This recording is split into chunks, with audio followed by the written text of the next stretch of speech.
Hey, what's up, Weird? Welcome in. Thank you for the first. Hey, yeah. You ever wonder why we're here? Hell yeah. It's one of life's great mysteries, isn't it? Time to see if I have any orphans to kill. Not gonna lie, I love nuts. Not gonna lie, I love nuts. Such a classic. All right, let me make sure everything's up and running. Let's see.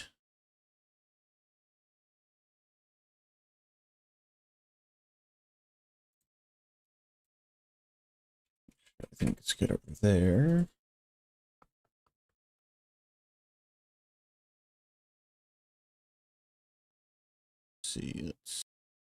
Okay, yeah, looks like we are live. Everything looks green on both YouTube and Twitch, multi-streaming via Restream. Thank you all for watching tonight. Welcome in, everybody, wherever you are in the world. Thank you so much for being here. For watching live or on the VOD, as always, I really appreciate that. If you enjoy the stream, make sure to tell a friend about it. That would mean a lot. Tonight we are playing nothing, actually.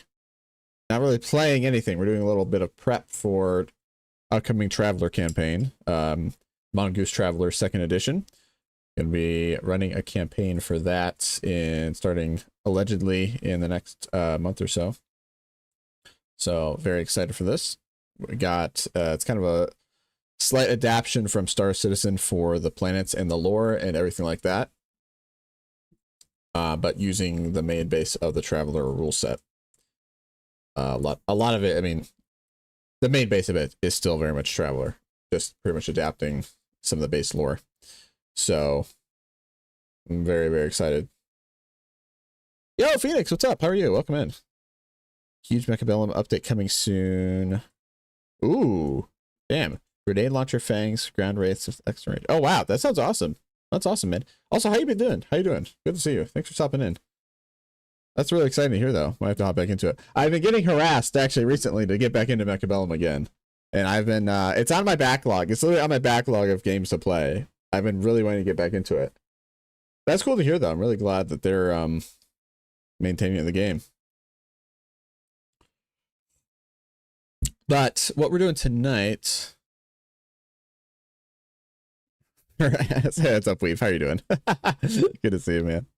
Welcome in, welcome in. So what we're doing tonight, we're going to be transferring over some roll tables from the book into Foundry. So Foundry VTT is the virtual tabletop software I'll be using to run this. And I've done about half of these careers options for the Traveler character creation. About half of these is what I've gotten put in. I need to do the other half of those. And then I need to work on transferring the Star Citizen Galaxy map over into a Traveler sector map.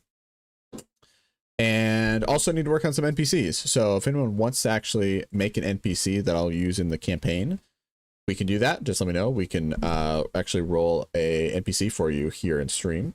Be happy to take a break to do that. Just let me know. And I did also get a 2d6 roller set up for StreamerBot, which turned out to be a little coding side quest that I was not prepared for, but I did get that set up as well. That ended up being a whole fucking ordeal.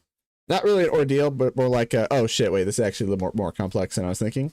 Because I have a 1d6 roller, which is, I mean, it's easy. Exclamation point roll 1d6, and then it's like random number between 1 and 6. Poop it out. Everyone's happy. And then I was like, all right, shit, yeah, so 2d6, let's do it. And then I was like, okay, random number between 2 and 12. Bang, set, run, everything's great. And then I, like 5 seconds later, I was like, fuck, wait a minute, it's 2 dice. Like the probability is different. So I was like, oh, fuck, I have to calculate the weighted percentage chance in the random calculation. So in StreamerBot, basically, long story short, what I had to do in StreamerBot was basically a random number between 1 and 36, and then assign, you know, the weighted average to what the result is. It might be an easier way to do it, but basically weighted result of, you know, if you roll 1, it's a 1, between 2 and 3, it's a 2, 3 and 6 is a 3, so on and so forth for the weighted average, or for the weighted percentage part. And then StreamerBot actually uses regex for how it processes that kind of more complex if statements, if checks, or like if else checks. So I had to learn how to use regex, or how to write and read regex. to actually be able to have StreamerBot process what I wanted it to do. So it ended up being this whole fucking ordeal of like learning like a little 30-minute side quest coding side quest to like learn regex. But we got the 2d6 and it actually works. So that'll also be fun for if we ever do this stuff on stream in the future too. So we got that done. And what else is going on? Still working on getting my two PC setup for streaming set up completely, so I can actually stream Star Citizen without errors. Because right now when I stream Star Citizen, it's actually just like super buggy on stream. Because my poor GPU is just huffing and puffing. But it's crazy because like literally it's a 50 series GPU, and it still huffs and puffs trying to run both Star Citizen and a streaming encoder for multi-streaming. So with the multi-streaming, I kind of think at this point I need the double PC set up for it and get a capture card on my gaming PC. But with that, I'm going to pull up some tables and we're going to start doing some data entry on this. I know, very exciting. Gotta love some data entry. Okay, let's see. Let me pull up this. Where's my window with the rules? The Aze rules. Traveler stuff. Character creation. Or rulebook. There we go.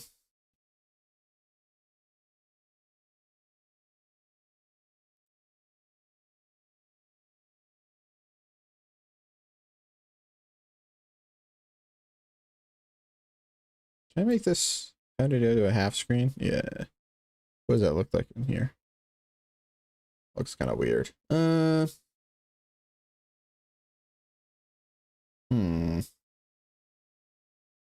Oh, wait, I could do like 2 window caps. That might be weird though. Let me see if I can get that set up.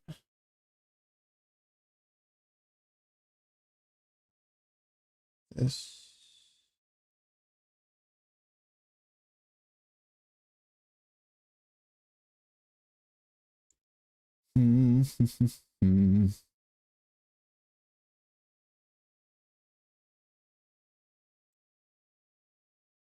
That, and then we're gonna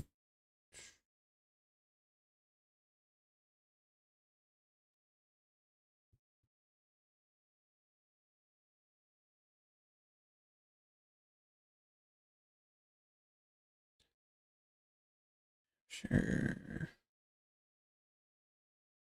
Oh, look at that. Oh, hell yeah. We know what we're doing. Oh my goodness. So good. I think.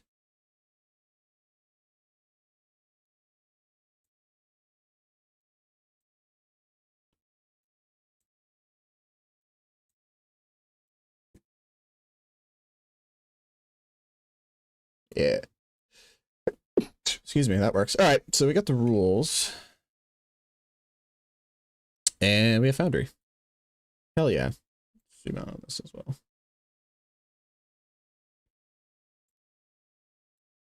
Okay. So we're gonna open up. See, what do we, so we did agent through entertainer, marine. Okay, so starting with merchant, we need to roll some more tables. Let's get a bunch of duplicates up on the templates. So we're gonna duplicate a bunch of these. Duplicate all those. 1, 2, 3, 4. All right. And then we're gonna go to merchant. So merchant, marine, free trader, and broker. These are pretty interesting classes. I haven't rolled a merchant character yet. I've done a few NPCs, but I haven't done any merchant characters yet. Maybe we'll roll a practice one tonight. Marine merchant. Members of the commercial enterprise merchants may crew the ships of huge trading corporations or may work for independent free traders who carry chance cargoes and passengers between worlds. Interesting. Okay. Choose one of the following. You work on massive cargo haulers run by the Imperium or Megacorp. Free trader, you're part of a crew of A tramp trader? Huh? Huh? All right. Anyways. Weird. Broker. Oh, broker. That'd be a cool character. You're working in planet-side brokerage or starport. Ooh, that'd be a good character. Yeah, that'd be solid. All right. So let's see. First thing is, so we do all the skill tables and the event mishap. Yeah. Okay. So basically just these 6 skill tables and then mishap table and event table. Those are the so 7 D6 tables, 1 D12 table. And then I also need to go through and add like the injury table, the aging table, and the life events table, I think, as well. Because I have general tables. I have the draft and pre-career, but I still need to put injury, aging, and the life event in here as well. So I will add those at the end too. Let's see. So this is going to be personal development. So personal development. So this is strength +1, dex +1,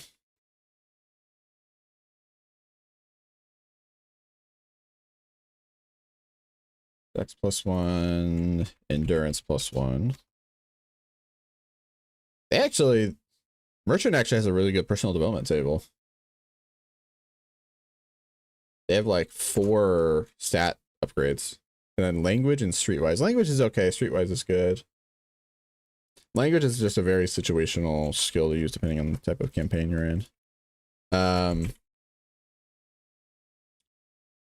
Sure, yeah, how much it'll be used in mine, but we'll see. All right, streetwise is good. Okay, there's personal development. Oh, let me grab entertainer, actually pull it out here. There. Okay, so personal development's good. Service skills. Oops, service skills. Entertainer, this is drive. Backsuit. Backsuit's a good one. Definitely need that for later, like combat armor or whatever they call it. Power armor? No, they don't call it power armor. What's it called? Battle dress. So it's called battle dress. It's like the top tier armor. Broker makes sense. Steward is a good one because that's used for transporting your like higher level passengers and stuff like that. Electronics is a good one. Excuse me. And then persuade, also a good one. Pretty good skills so far. Okay, service skills. And then this is advanced education. The 8+. Yeah. And EDU 8+. And this is engineer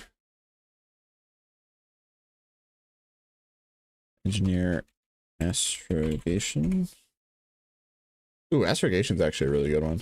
You don't see astrogation is just hyper specific. You do not see astrogation on a lot of skill tables. Pilots. I guess on the Navy tables they're probably pretty prevalent. I haven't done Navy yet. Admin, advocate, some lawyers. I guess that makes sense. If you're doing trader stuff, I have some law related skills come up. Okay, entertainer. Good. Now let's see. Merchant marine.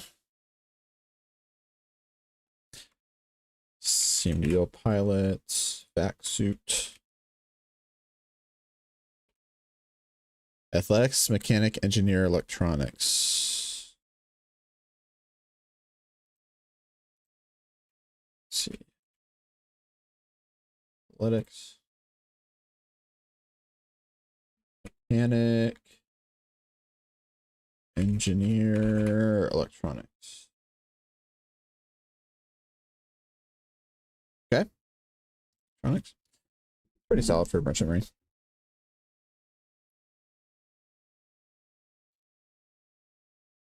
Free trader. This is a pretty common pick. Oh, sorry.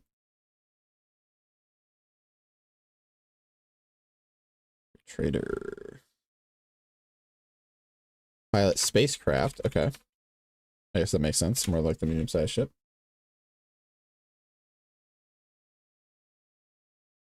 Back suits. And deception. Deception's kind of a weird one. I don't know. Maybe not.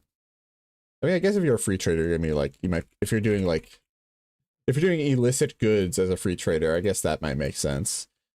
And next, streetwise. Oh, streetwise. Bang. And gonna. Yep, this makes sense for the most part. This is broker. Hardly know her. Admin. Advocate. Broker, of course. I feel like if like the skill table is literally called broker and like that's your subclass, I feel like the broker skill should appear on there like at least twice. Like definitely more than once. I don't know, maybe I'm crazy, but just the idea I had. Crazy, I know. Streetwise. Deception for that motherfucker. And then persuade. Bang. Okay. That's broker. And then we go down. Oh, Merchant Marine actually has a full rank system. I guess it makes sense. I mean, it's like pseudo military structure. So that's cool. Crewman, senior crew. Fourth, third, second. Okay, that's not too bad. And then free trader has. Ooh, you get jack of all trades with experienced trader. That's really good. That's so good. Jack of all trades is such a good skill. Broker is kind of eh. Whatever. Okay, let's do mishap table.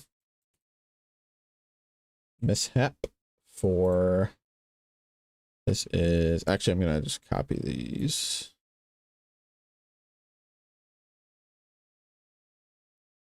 Bankrupted by a rival. It's funny. Bang. Sudden war destroys your trade routes and contacts. Damn. Damn. Suck. Your ship or starport is destroyed by criminals. L criminals. Trade restrictions. All right.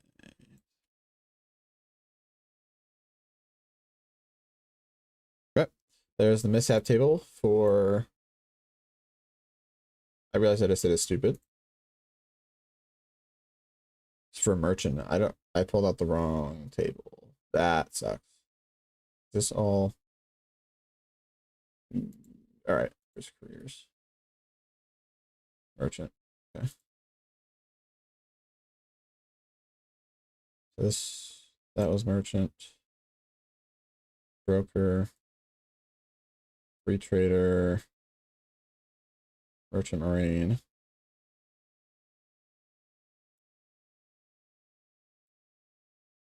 Okay, that was the second personal development. And then drive actually. Okay, second service skills. Okay. All right, all fixed. There we go. And then mishap goes in there. And then we're gonna get a 2d6 table template for the events. Let's see, 2d6. Events. Bang.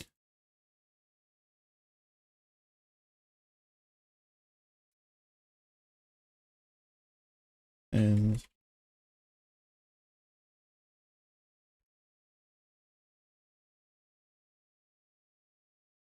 gain some skills. I love all the event table stuff. All the event tables are super cool. It's so good in character creation because like when you make a character in Traveler, you really just like as you make it, your character's backstory basically just gets like completely written for you. Like not completely written, like you still have to do the work to figure stuff out, But when you're making a character on Traveler, like as you're rolling this stuff, like ideas will just come to you about what your character would be doing during that event, or like how they'd be doing it, or how that affects them. Like everything just like flows together so nicely. I love the character creation in this system. It's so much fun. By one level. Okay. Good deal ensures you're living good. Okay. Also super excited for the story. I got cooked up for this campaign. Because the campaign itself, like I was saying, is going to be set in the Star Citizen universe. And some of the ships and items will be from Traveler still. But I'll have some Star Citizen stuff in there. But the main thing I'm excited about is just the story, because the Star Citizen lore is just so deep and it's so well done. I like the amount of story stuff I'm able to put in is just so good. I was happy about that, because that's one thing I was worried about originally was, okay, is there actually enough here where is there enough set in-game stuff that I could base a homebrewed campaign around? Or do I need to just buy a Traveler like pre-baked campaign and switch some stuff around and basically like skin it as Star Citizen? But I was very that should be in careers. Why is it not letting me do that?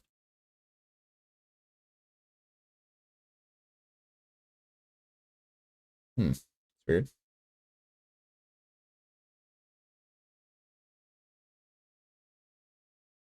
Why can't I put that in there?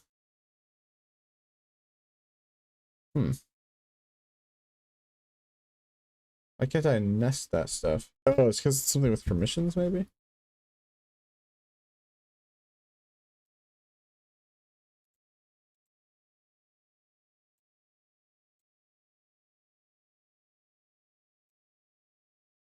There we go.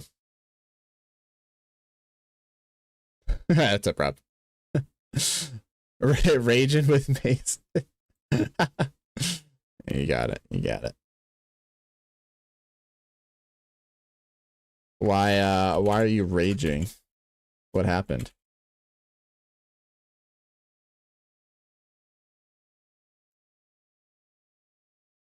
Very cute.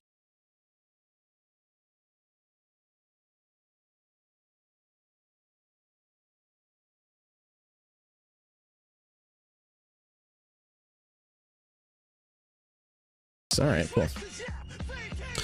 Members of the Interstellar Navy that patrol space between the stars. Navy is the responsibility for the protection of society from foreign powers, lawless elements in the interstellar trade channel. So yeah, so this is the UE.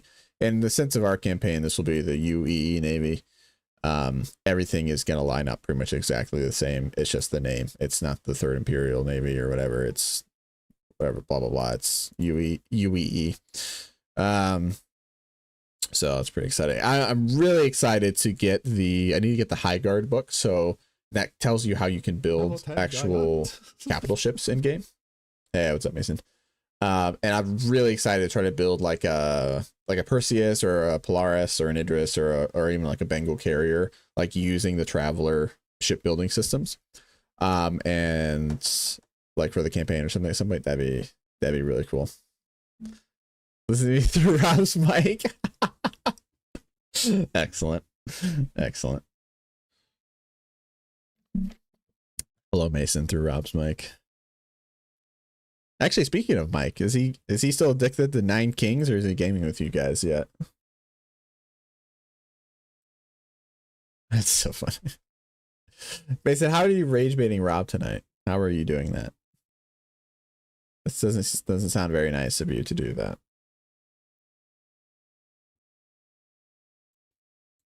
All right, maybe let's look at 1d6. So we're gonna duplicate some of these. Duplicate. 3, 4, 5, 7. All right. Oh, we need an extra one because they have a commission table, officer table as well. So this is personal development. Oh, damn. The personal development table for the Navy is cracked. Holy shit. It's all stat upgrades. Strength, dex, endurance, intelligence, educations. Wow. That is really strong. That makes me want to build a fucking Navy character. Holy shit. That is really fucking good.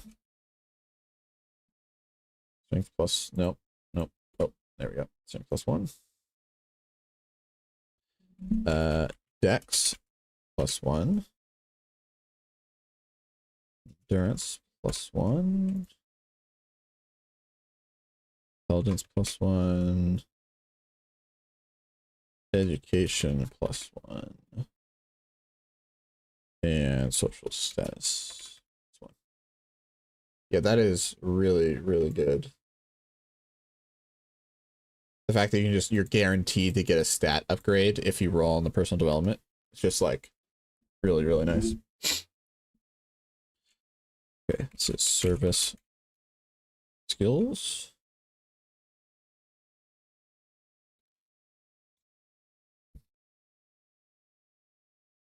Nope. Pilot. No specialization. Backsuit, that makes sense. It's interesting that they train athletics as a service skill, even though they're on ships the whole time. I guess that's just basic training. Gunner makes sense. Mechanic. Mechanic. Mechanic. And gun combat. Okay, service skills are done. Pop that in. Next is advanced education.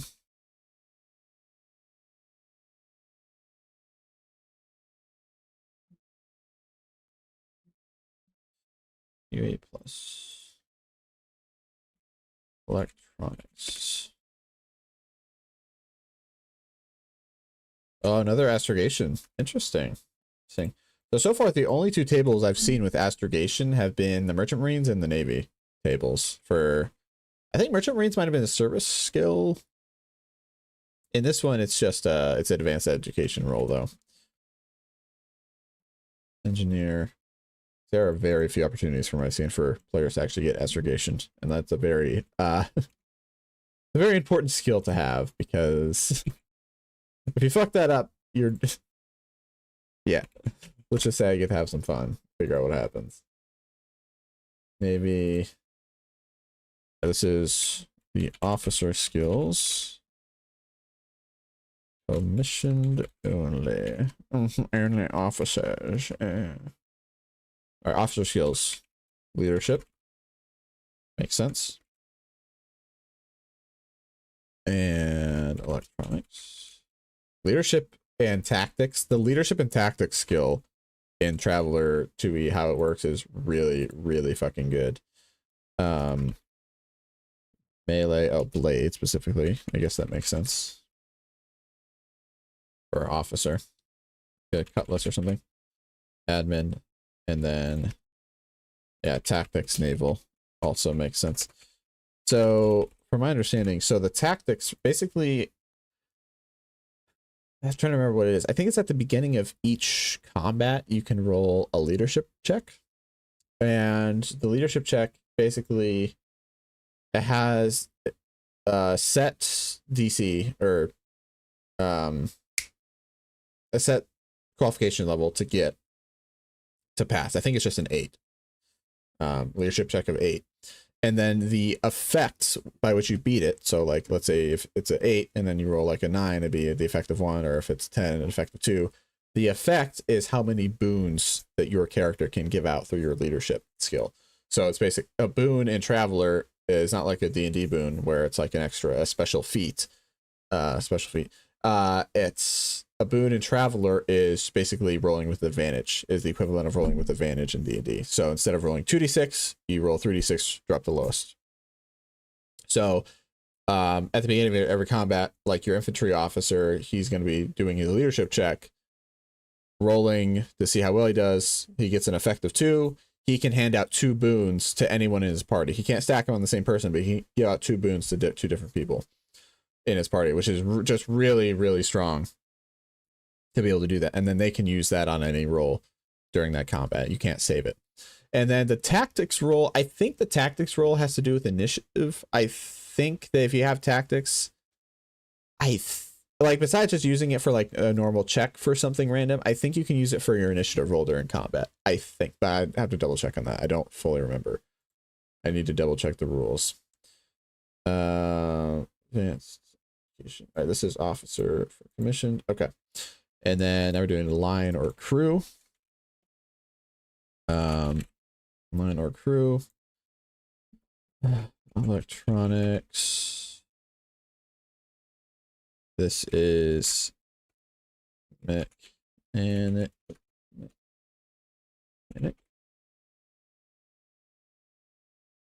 Gun combat. Flyer. Interesting that flyer is a line crew thing.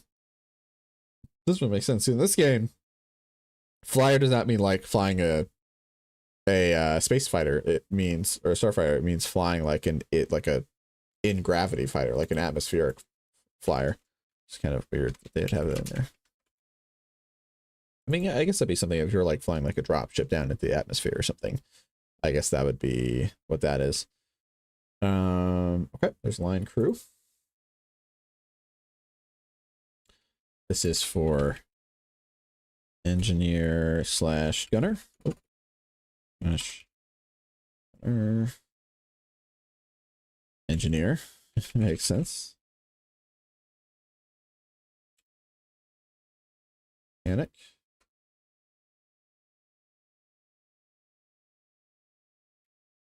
Electronics.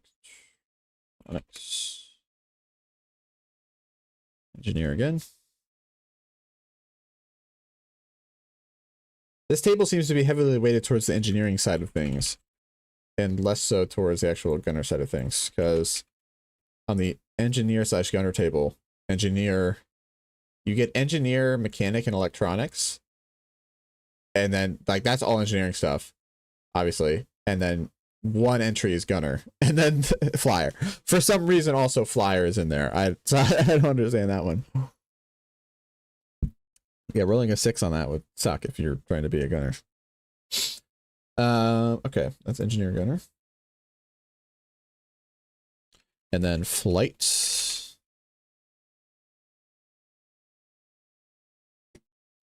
So this is pilot, any specialization, flyer, any spec. Pilot small craft specifically. That's cool. Makes sense that they would have put that extra weight in there to roll for fighters. That's cool. And then, oh, astrogation again. Okay. Good. Ask another chance for astrogation. Oh, gunner. Actually, I fucked this up. Hold on. Flyer. Oh, 3 is supposed to be gunner. I lied. Gunner. Pilot small craft. Okay, and then astrogation's at 5. Astragatoin. Astrogation and electronic. Bang. All right, that's flight. And mishaps. Shit. There we go.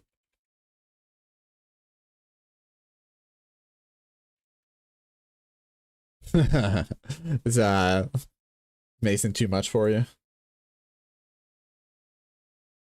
Take the lower results. Mason causing problems. You can't tolerate him anymore by yourself. Is that what you're trying to tell me? During a battle, jeez, this is fucking a long ass mishap. I'm not gonna read all that though. I don't want to spoil myself in case I roll it for my character. He's throwing bait all over, and you're telling me you can't take it? Really? After all this time, you can't handle a little bait? I feel like you can take it. As they force you out of the Navy. That sucks. Rip. Injured. Roll on injured table. L. Alright, that is the Navy career mishap table, and then you do Navy career events. So let's get a copy of 2d6.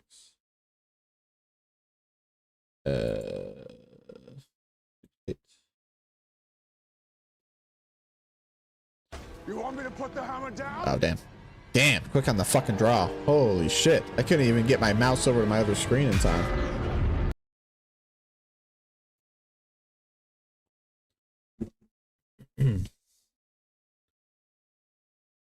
What is this? All right. Join a gambling circle on board? Hell yeah, that's a great event. Given a special assignment duty on board ship. Nice. Given advanced training in a specialist field.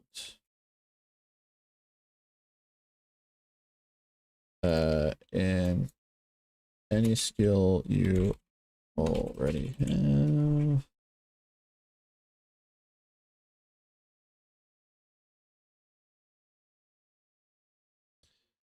Life event. I think the life events always happen on a roll of 7 on the event table. Pretty sure.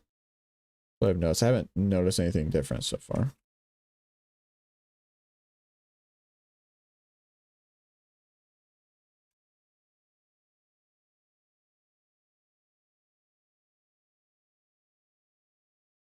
We'll see.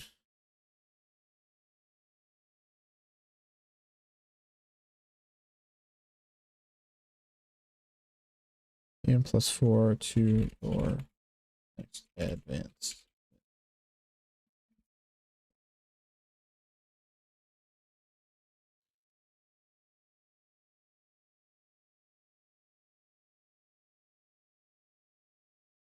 That's your next promotion or roll. Bang. Nice. Those are cool events. I like those events for the Navy. All right, Navy's done. Put that back in. Okay. Good, good. Very good. What is next? Noble. Mason's favorite. Individuals of the upper class who perform little consistent function, but often have large amounts of money. Holy fuck, you get a yacht as your benefit? Holy shit, that's goated. That is insane. And you get so much cash too. Jesus. That is crazy, man. What is it? It's noble. Strength, dex, endurance. So you get physical stats, gambler, gun combat, melee. That's all right. That's pretty average. I like that there's gambler on there. Gambler is a great skill because it, you know, if you have any levels in gambler, doesn't matter what level, you automatically get +1 to all of your benefit rolls when you muster out from that career. So it is a very, very strong skill to be able to get at least 1 level in. Personal development. CR +1. Dex +1. Endurance +1. Gambler. Gun combat.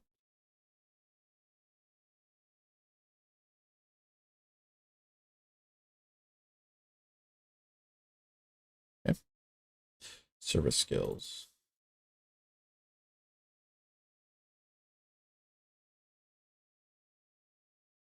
Admin. Advocate.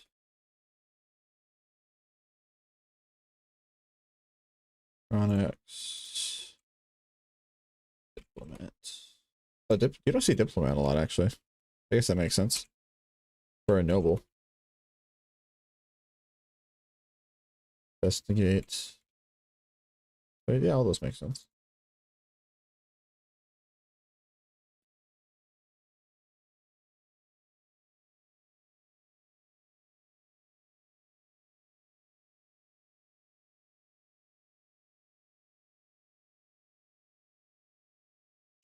Actually, kind of.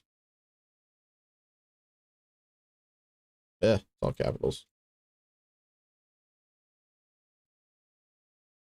Advanced education.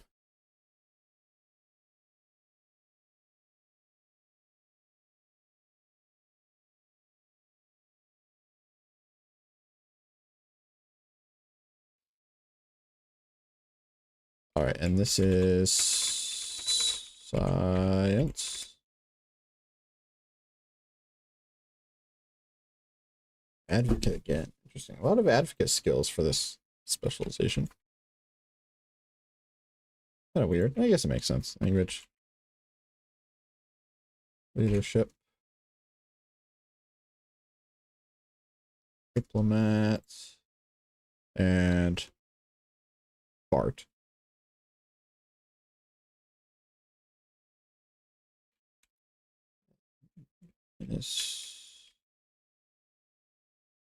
Administrator, which is admin.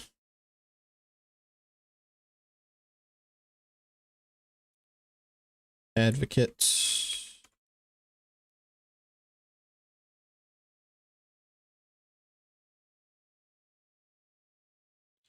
Broker. Leadership's a good one. Well, I mean, leadership's helpful, but honestly for a... Well, I mean, it's useful in I guess it's useful out of combat situations too, because I was going to say if they're a diplomat, they're probably not going to be in a lot of combat, but they're using leadership for other things. Not playing because computer can handle Discord and Microsoft Word at the same time. Yeah, that's true. That is part of the reason. Yeah, I really have some puffs on that. I mean, Discord is the main. I can barely even run Discord by itself, really. It even struggles on that sometimes. Discord really gets it going. Noble. Diplomat. And it's carouse. That makes actually makes a lot of sense for the diplomat. Yeah, you have to go to a bunch of parties and shit. Electronics. Trying to make like a diplomatic character that's just like a carouse for like max level carouse. It's just drunk all the time. No actual talent. Your talent is just being drunk and partying. Solid character. See, this is another situation where, okay, if you're the name of your subspecialization is literally like also the name of a skill, I feel like that skill should appear at least twice on your skill table, like for that subspec. I don't know, maybe I'm crazy. Like if you're a diplomat, I feel like the diplomat skill should show up at least more than once if you're rolling on that skill table. Like I feel like that just makes sense. I don't know, maybe I'm the crazy one. I mean, I'm definitely one of the crazy ones, but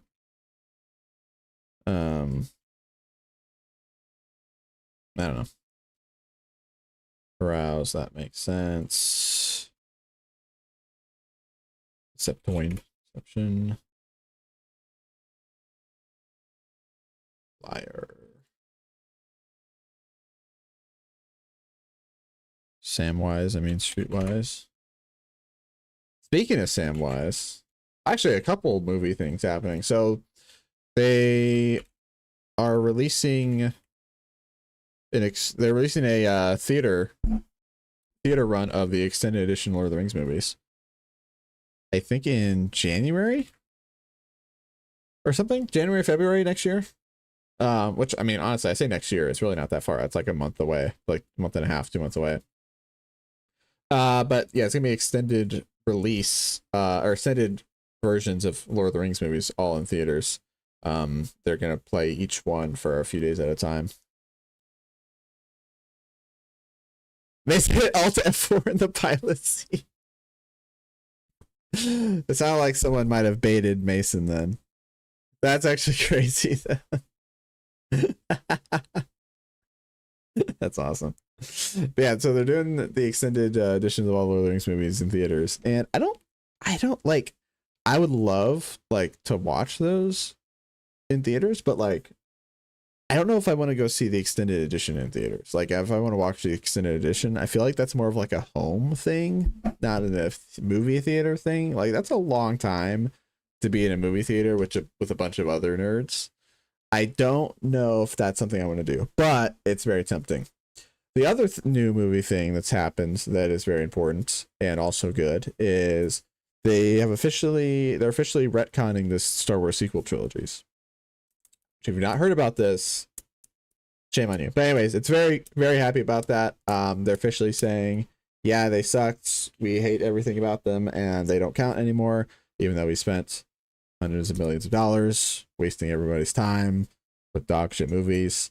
So yeah, those are getting retconned. I don't know if they're actually gonna like, I hope they just leave it. I hope they just say fuck it, leave it and move on and don't try to like redo them or something, because that would fucking also suck. Just like this, let sleeping dogs lie. Like, please, for the love of God, don't ruin the legacy again. But I doubt they'll do that. I'm sure they're gonna try to do some remake of the sequels because they're greedy bastards. Old variant. We'll see what happens though. Overall, key point there. Very excited about that. About the retcon. We'll see how it actually happens. Like if I just saw the article briefly. I don't know if they're doing it like a complete retcon, like where everything included in the sequels is gone, or if it's just like certain parts, or it's like, I don't know. I'm not sure if it's some things are staying, like any of the characters stay, or if it's just like all completely nuked, like wiped off the map from the canon. So we'll see about that. Probably more info here in the coming weeks. Fuck. Mishap table for, what is this? Noble. Let's see. What I really want them to do is say fuck it. Live action. Do like, well, not maybe it could be live action, but do something like either do something Clone Wars related or do something Old Republic related. Like, don't do like current time in the lore stuff, anything. Don't do anything like that. Do older stuff. Go back to Clone Wars or do a Age of Republic type thing. I don't know. Something old. I think that'd be cool to have that kind of stuff revisited. Like that'd be so cool. That'd be so sick. People would love that too. Like people that would make a shit ton of money.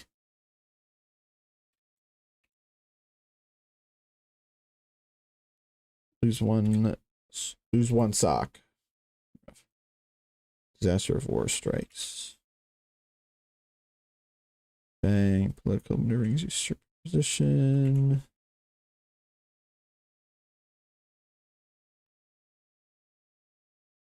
Assassin attempts to end your life. Holy shit. Cured roll on injury table. I suddenly add the injury table, actually. Okay.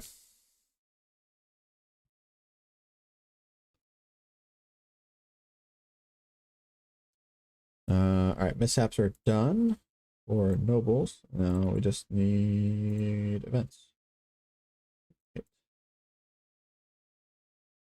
Event.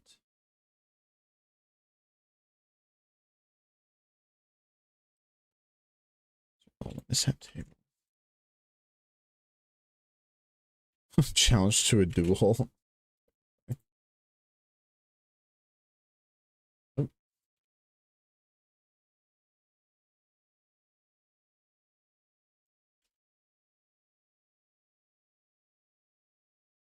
Here to get from a rich relative.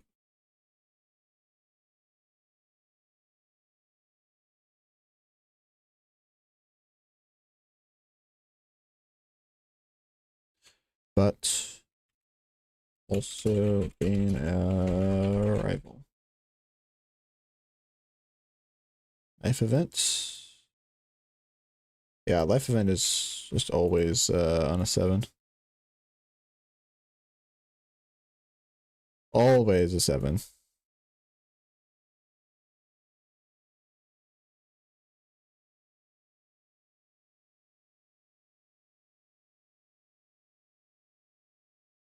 Right.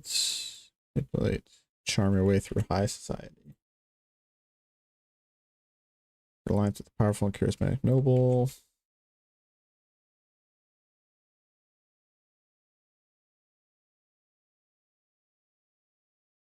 Bang. All right. That is all of noble.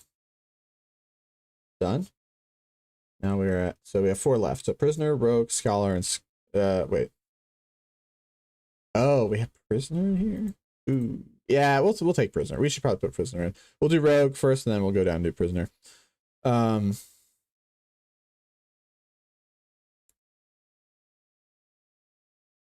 Rogue.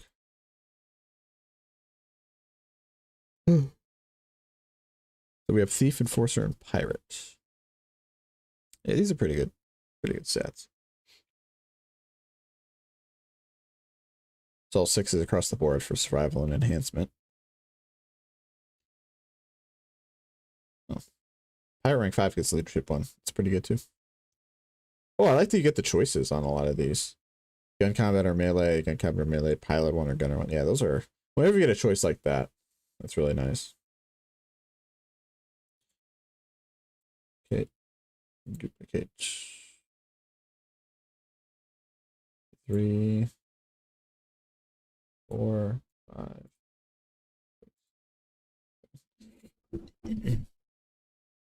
So 3 more of the main specs, and then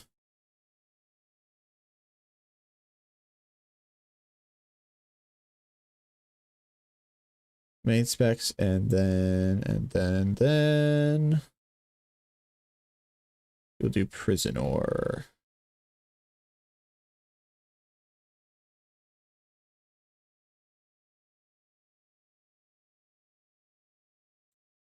Let's see.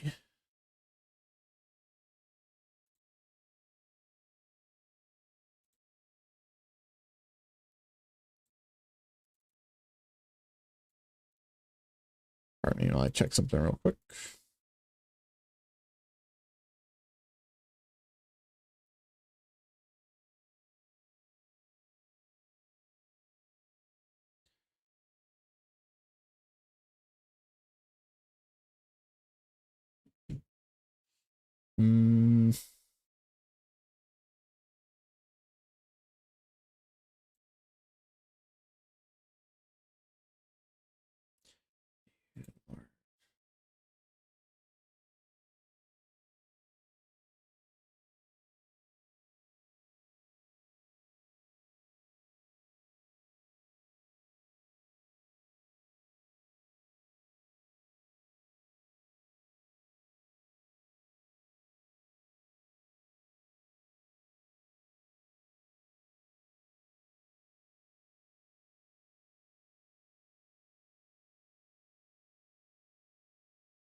And his name is John C.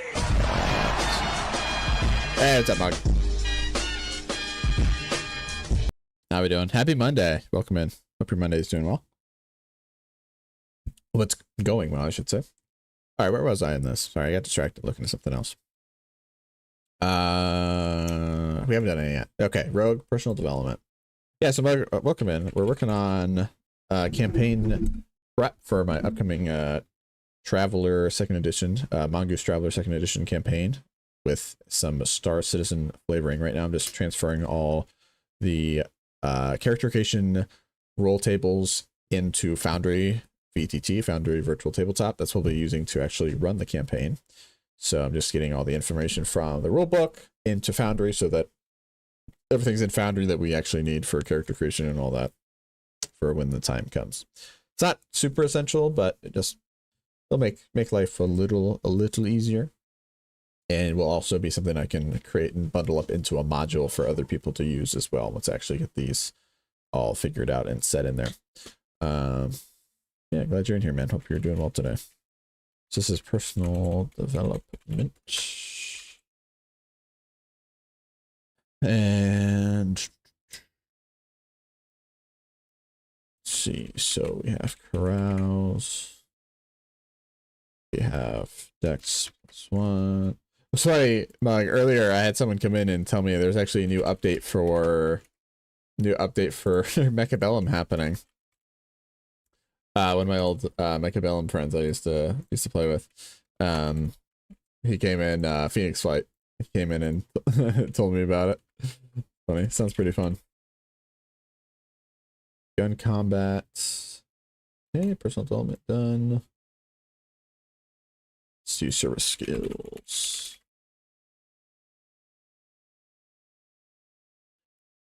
This is deception. Deception.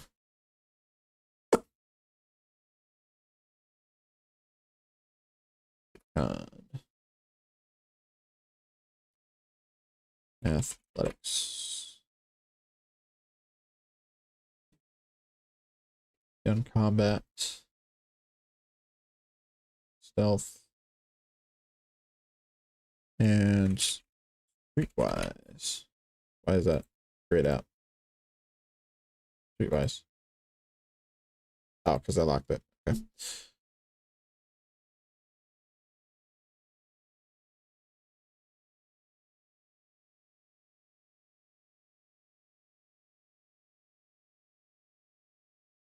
Okay. Service skills. That's education.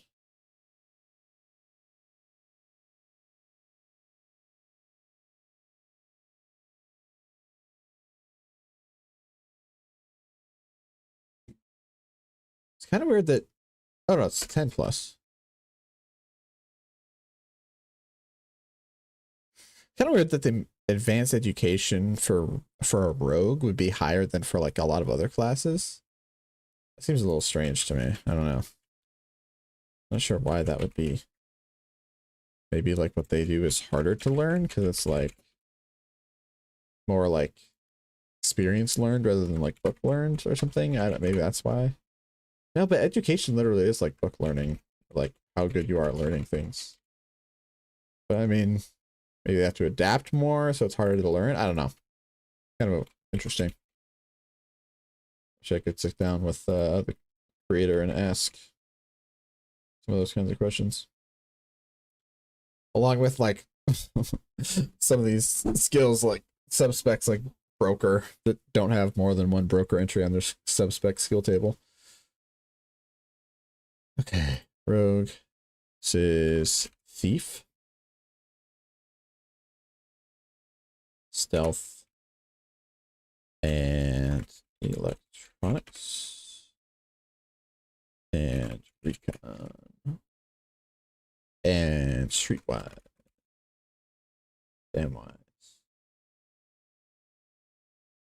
Deception.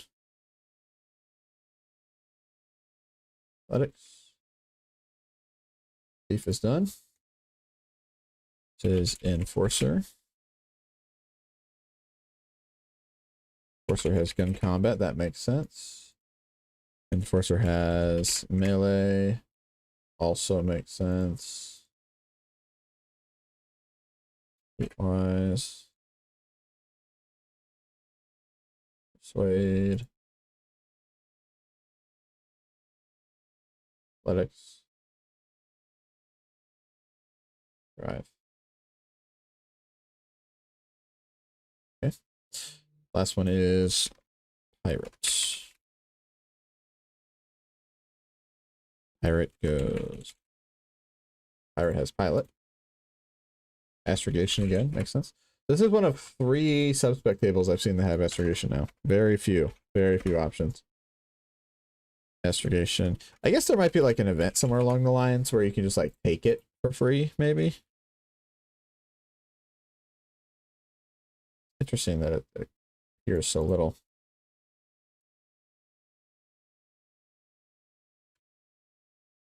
Next. Oops.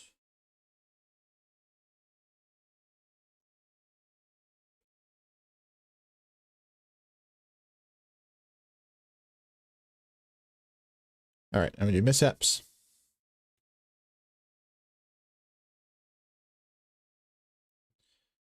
Let's see what we got for mishaps on this table. Arrested. Ooh.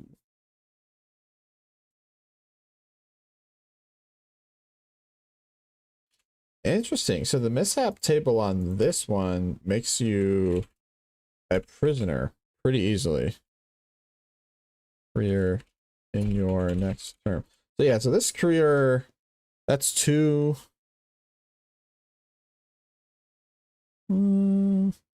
Yeah, so you have a one-third chance. If you roll a mishap as a rogue, you have a 1/3 chance of just going prisoner automatically. Not sure what other careers have that, where a mishap will send you to prison, but something to be aware of for this one. High risk, high reward, I guess, maybe. Oh yeah. Oh yeah, that reward's crazy. 1d6 ship shares, 2d6 ship shares. Yeah. Definitely high risk, high reward. No cash on 1 or 2. Yeah, 1d6 ship shares, like that is insane. 2d6 is also like up to 12 ship shares. Holy hell. Hey, what's up? Yeah, I mean, something like that. Yeah, the prison career is interesting. I've seen it rolled pretty recently actually. There's some cool stuff that can happen, but like you get good skills out of it. You just don't get good rewards. That's the problem. But yeah, I mean, a little time in prison, never hurt anybody. Yeah, but welcome in, Foisey. Let's see, where are we at? Mishap. I need to do 5. Police detective or rival criminal forces you to flee, vows to hunt you down. Gain an enemy. Okay, it's a cool one. I just love the way the character creation works in this game, because you just form such a good backstory for your character instead of needing to like come up with literally everything, there's nothing wrong with that, and you definitely can anyway. But like you just having the opportunity to like have such a like in-depth backstory that's like formed in the creation of your character and like connected to how your stats come to be. I just find that so cool. I think that's just really fun. What do we need? 2d6 for an event for rogue, and then we have scholar and what's the last one? Scholar, scout, prisoner. And we'll leave psionic because we probably won't be having psionic players to start with for this. So 3 more. Yeah, exactly. Yeah, I love that. It's just so much fun. It's so much fun. I really do love it. Very, very excited to get this campaign going. I have a banger of a homebrew story set up for it. I am so hyped to get going on it. This is the event table for rogue. Disaster.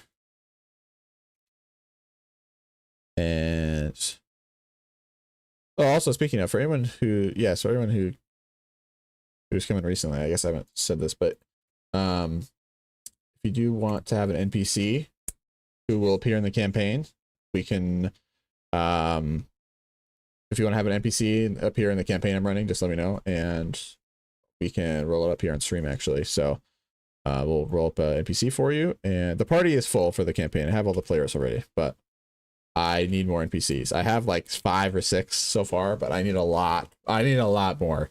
So I'm always looking for more. We can definitely roll one up real quick. Quick being, TM, depending on how many turns you do. If you have 15 turns and your NPC is an 80-year-old man, we might be here for a bit, but that's also good. 5, one of your crimes pays off, gain TM2. I love these. They give you the benefit to the bonus to your benefit rolls. Those are fun. Okay, 6 life events. Oh yeah, that's right. I need to add the life events table. I need to add life events. Probably actually can't add aging because it has a negative. Yeah, the life events or the aging table has it's weird how you calculate it because it has like a negative value on the table. So I probably won't do that. I probably won't actually add the aging table in because it'd be hard to put.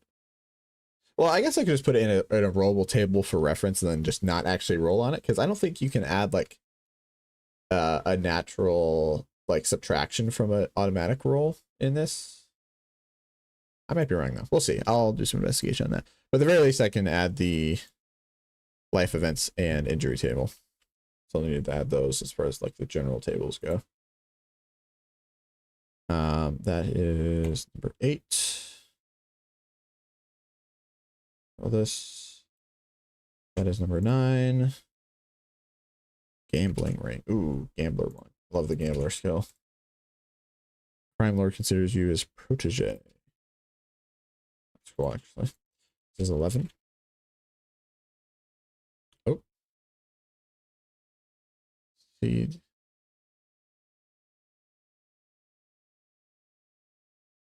This is 9. Oh, wait. 10 didn't copy. There we go. There's 10.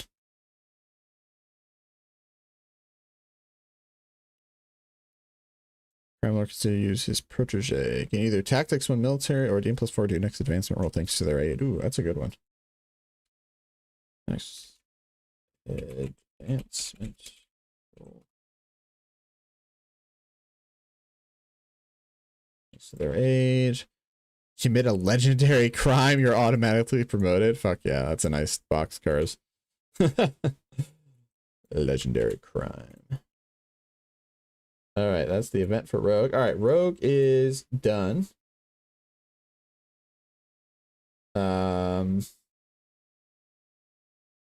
Scholar. Bang. Let's actually see. So Scholar has field researcher, scientist, or physician. Makes sense. Makes sense. And scientist. See, this is what I'm talking about. Scientist, you get 3. You have a 50/50 chance. You have a 50% chance of rolling science skill as a scientist on your skill table. That makes sense. Physician, you get medic twice, and science. That makes sense. Like, why does the sub-spec called broker not have the broker skill like 3 times on their sub-spec skill table? Like, you know, like that doesn't make sense. That broker should have broker on there multiple times. Same with like the literally there's the subspecialization called broker, and the broker skill only is on there once. It's the same with the engineer. Oh no, the Navy engineer subspec had it on there a few times too, but there's another one like that. I can't remember. I don't know. It's weird though. This is a good personal development. Intelligence EDU. This is almost as good as the Navy one. The Navy one is it has all 6 characteristics as a +1, which is really, really cool. This one has language in there for 6, which is kind of but you know, it really just depends on the type of campaign you're running and whether language is good or not. I'll say in our campaign, it'll be helpful. It'll just not be, it's not a necessity. I know, imagine crazy things making sense. Impossible. Impossible. Dollars and cents, man. All right. Int +1. And education +1. Social. Social +1. Deck +1. And so what are we missing? Intelligence, endurance, social, dexterity. Oh, strength. No strength. I guess as a scholar that makes sense. Scholars aren't really picking up a lot of heavy things and putting them down again, I suppose. So I guess actually that makes sense for personal development. Cool with that. Personal development. Scholar. Let's see. This is service skill. Drive or flyer. I like that. I like when they give you an option to choose. It's fun. Helps you personalize your character a little more. Electronics.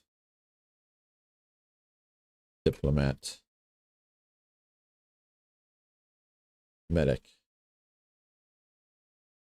Investigate.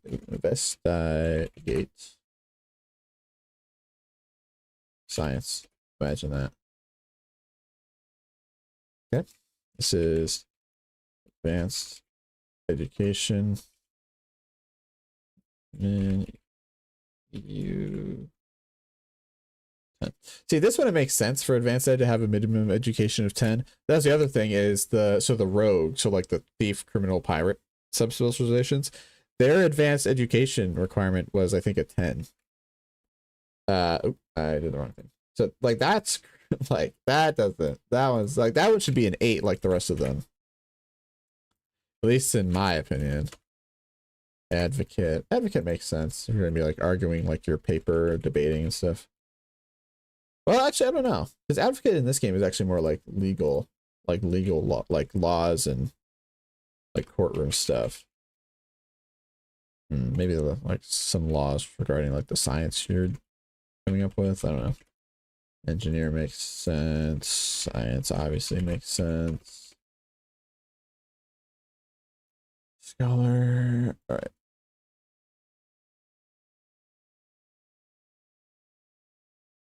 Shit.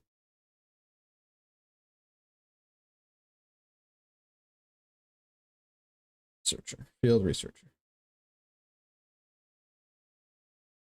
Electronics. Yep. Sense. Back suit. Navigation. Survival. Investigates.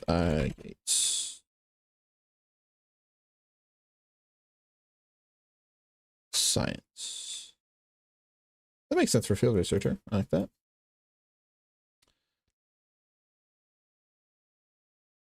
Yeah, for sure. I did it until a few years ago. I only played D&D, and then a friend of mine introduced me to it. It is it's a lot different than D&D. What I like about the most is, number one, I really like the character creation.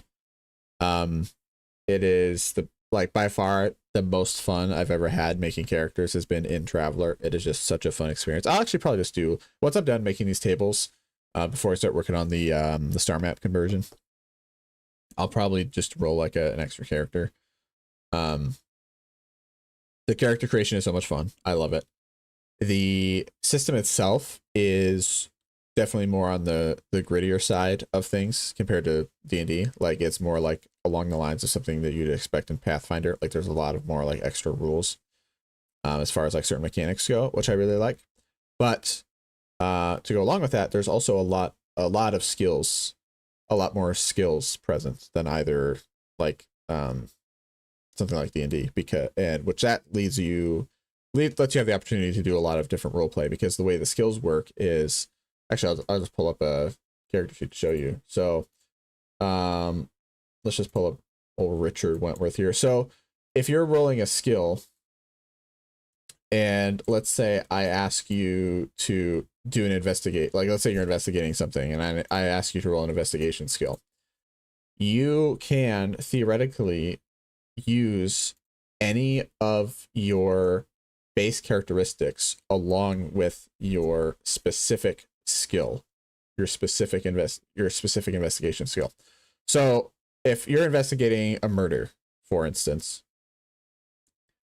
let's say you might use your social score.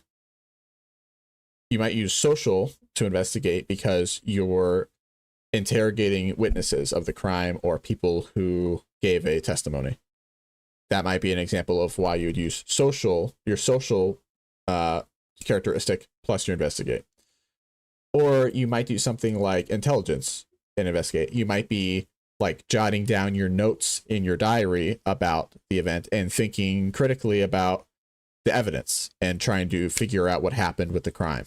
That might be an example of why you would use intelligence plus investigate. Or you might use education for investigate. You might have a situation where, like, let's just say you just came out of like a criminal justice school, like you are like a fresh detective. You know, you read about this case as an example, and you're using your kind of like book knowledge of like past crimes as how, like, as part of your reasoning for investigating who committed this murder. So that's one thing I really like. There's so much opportunity in Traveler to role play out and give the player agency about how they're doing the things that they want to do. Like, there is like literally so many permutations of how skills can be rolled. And I think that's just really, really cool. Like, there's so, and it, I mean, to be fair, it does add a level of complication to it, to be like, you know, obviously. But I like that. I mean, I like the way that it adds that level of depth and let the player choose. Because like, okay, I'm going to investigate this, you know, describe how your character would do that. How would Richard do this? And I think that's really cool. And, you know, not only that, but like I said, with the character creation, the way that this NPC got all these skills, you know, happened naturally during character creation. And I have, like, in my notebook, when I generated all these NPCs, I have like literally their whole backstory written out like in paragraph chunks and telling me like how they got these skills. Oh, rip. So I think that's neat.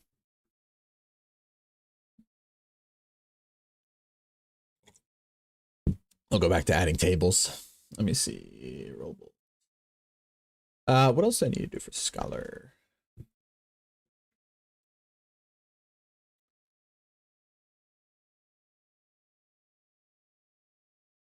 What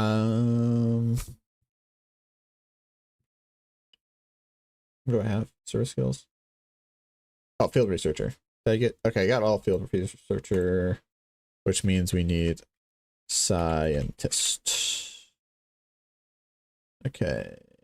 This is admin. This is engineer.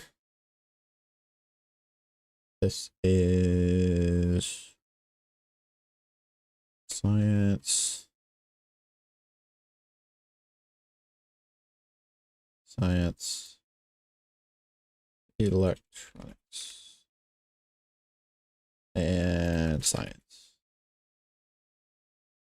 Okay, straight there. Scientist goes into Scholar.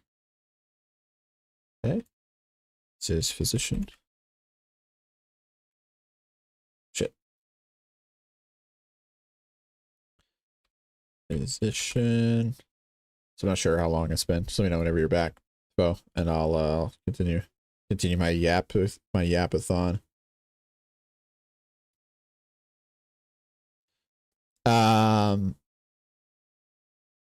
Yes. Oh, welcome back. Okay. Select the foundation. Yes. Yes, exactly. And that's the part I love. I love the player agency that that gives, because it's not just like, okay, you're rolling this. This is what it is. That's, you know, okay, explain how you're doing it exactly like this skill says.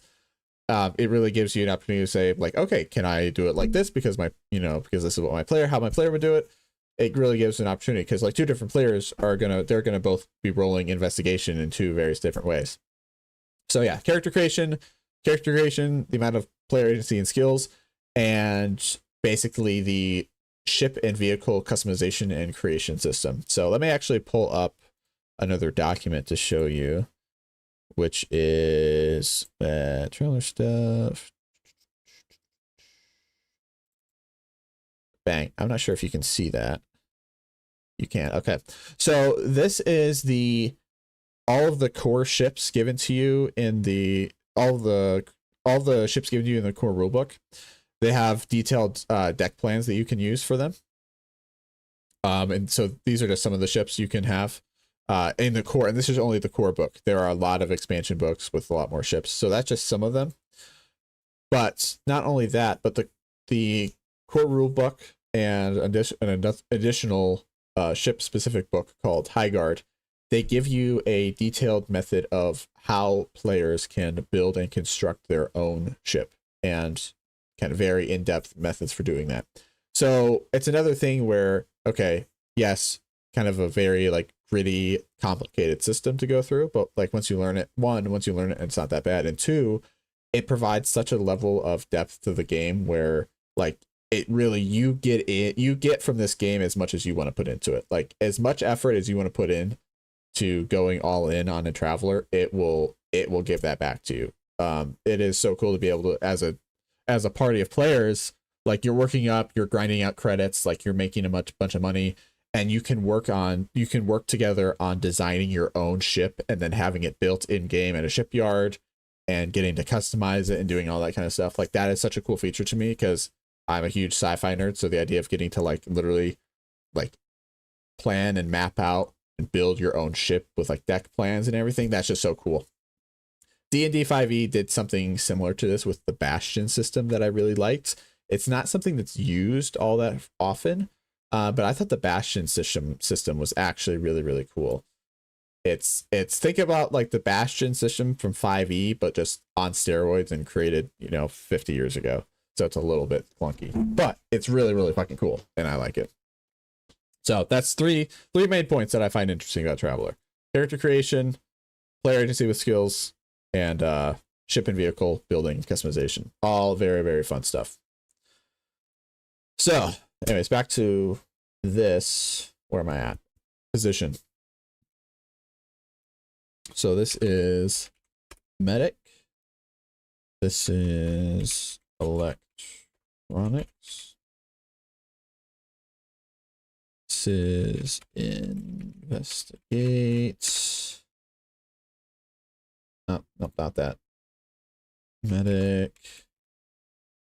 Oh, another thing too that's interesting is, yeah, no problem at all. Thanks for asking. I love talking about it. So, another interesting thing too is the way it works when you take damage.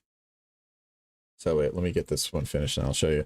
But you actually take damage from your stats as you're in combat. You don't actually have like an HP pool, like as in like from traditional games. So how combat works is when you're taking damage, you have no HP. What happens is when damage is applied, it goes first to your endurance. So let's say I take 5 damage. That goes to my endurance. And now I'm down to 1 endurance left. I take 1 more damage. My endurance is down to 0. 1 more damage for a total of 6. My endurance is down to 0. So that your physical characteristics will actively drop as you take damage. This gets to 0. So that's affecting all of my skill checks now, if I'm rolling them during combat. Or until I get healed. That's affecting all of those skills. Once your first characteristic that takes damage, endurance, comes to 0, you then can choose and split damage between your dexterity and your strength. Once your dexterity or strength hits 0, so you have 2 characteristics at 0, that is when your character is downed. And then once your third physical characteristic, whatever the last one is, hits 0, that's when your character is fully dead. So hopefully you get healed before that happens. But that's another thing I really like. It's just kind of a really like awesome way of showing like how your character starts to get like fucked up as they take damage. It's like a really like cool like demonstration, because like in D&D, like if you're playing with good role players and you're playing with like good characters who like, they're gonna be like RPing like once they get like low health, how their like characters are like winded or like having trouble doing certain things, or like your DM, if he's a little more less like more like in the moment and less by the book, he's gonna like might give you disadvantage on certain things if you're like getting really low health for certain skill checks. But that like the way it works in this game, it's baked into the system that as your character takes damage and you're getting cut up by blades, you're getting shot by lasers, you have bullet wounds, etc., you're actually feeling the effects of that with your skill checks until you get healed. And that goes back to what I was saying with how the skill checks work with changing how the skill checks work with like changing the base characteristics. So like let's say your character, you took a lot of damage to your strength, you might want to choose to try to use a skill using dexterity instead, or something like that if you haven't gotten healed yet. So it's just really interesting. I just love the way it works. It's just so cool to me. The way the skills are just so like so important in a different way, as opposed to just you roll them once and then they're just a number. Like you're actually like interacting with them a lot more. Yeah, it's very interesting. I do like it a lot. Okay, this is mishap. Let's see, injured, really injured, disaster, leaves, something, blah blah blah. Planetary government. Try not to read these too carefully because I don't want to. I like to be surprised whenever I roll a new character and like read their event thing. Leave this career, but I don't want to spoil myself on future character creations. I like being surprised by the mishap or event rolls. It's fun to see. Oh yeah, it can definitely snowball. Like, yeah, if you start taking a lot of damage in combat and then your rolls start going to shit, like you really you really start to get messed up. It can definitely snowball. I'm thinking I'm back. Hey, what's up, chap? Thank you for that resub. How you doing tonight, man? Good to see you. 28 months, man. It's crazy. 28 months. I assume you're working late tonight? Grinding. Hell yeah.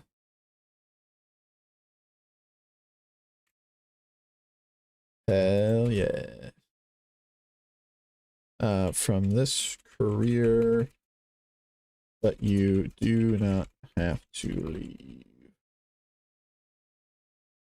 Well, hope the grinder, I mean the grinding is going well. It's good. All right, mishap is done for you. We're doing one more 2d6 table for events, and then we're doing scouts, and then we're doing prisoner, and then might roll an NPC for fun, and then going to work on converting the Star Citizen star map into a traveler sector and subsequent subsectors as well. Duplicate this. Let's do event. Also, Jab, if you want an NPC rolled that will appear in the campaign, let me know. We can work on that for you. We can make a lawyer, actually. We could make a lawyer NPC. We can make the Saul Goodman of the Traveler universe. Netflix will let you off the Diddy docus. Damn, those bastards, dude. Fuck, dude. The clips of 50 Cent in the interviews talking about it are so fucking funny. Those have been all over my feed. It's just so fucking funny. Dude is the happiest he's ever been talking about this shit. It is so funny.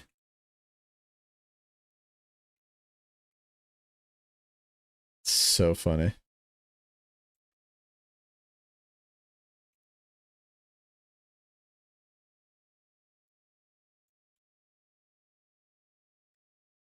Let's see, 5. Your advanced training specialist fields.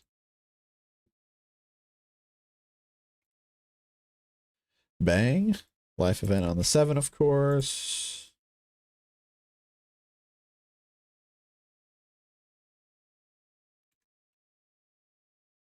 Eight. Not gonna read all that right now.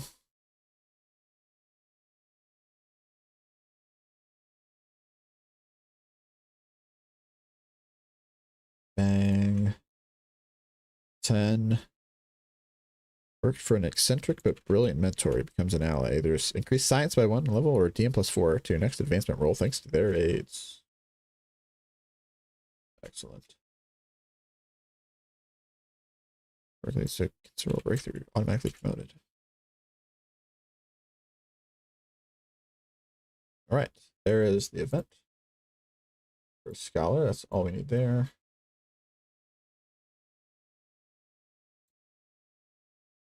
All right, now Scout. Last one, and then... Oh, we need to do... Yes, we'll do Scout, and then Prisoner, and then we need to do the rest of the general tables. So, injury... Not injury. Yes, injury and life event. Injury and life event. Okay, Scout. Members of the Exploratory Service. Scouts explore new areas map. Explore new areas, map and survey known or newly discovered areas, and maintain communication ships which can carry information and messages between the worlds of the galaxy. Qualification intelligence 5+. This actually is a really tough. The courier has such a difficult advancement roll. Education 9+. I wonder why that'd be so high. The possible rewards from this career are insane. Getting it just a straight up you get a scout ship as a benefit is fucking crazy. So good. Also, their personal development, they have all physical stats. Or like they have 5 of the stats, all the physical ones, and then intelligence and education. And then Jack of all trades is the 6th. Like their personal development is probably just the best in the game as well. They have such a good table. All right, let's do this. So duplicate. Let's get 7 of these. 1, 2, 3, 4. Jab, did you hear about the Star Wars sequel series getting retconned officially? Heard about that today. I thought that was pretty funny. Thank God. Thank God.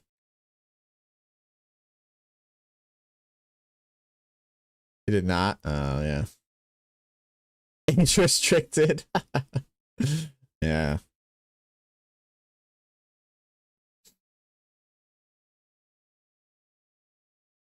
Playback error that want to go away. Damn.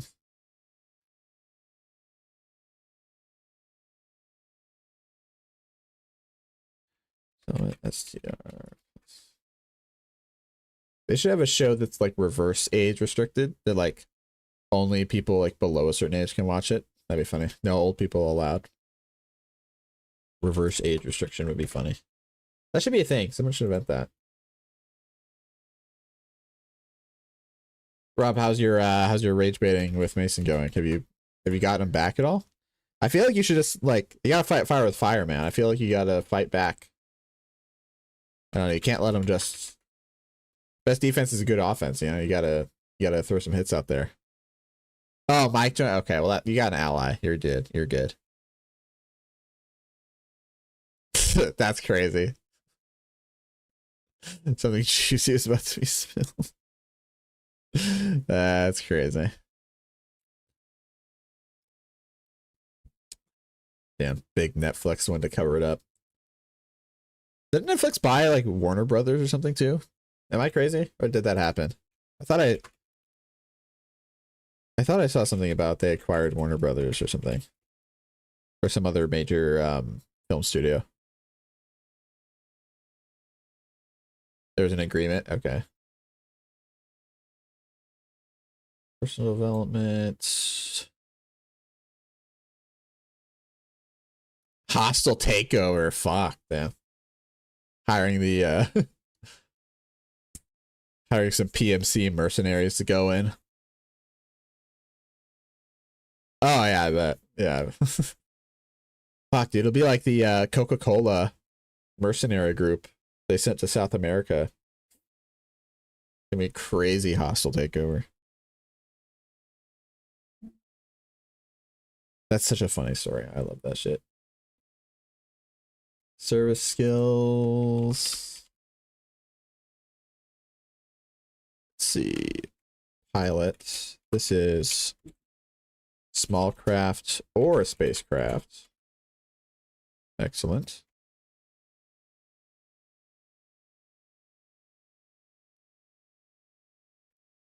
Survival.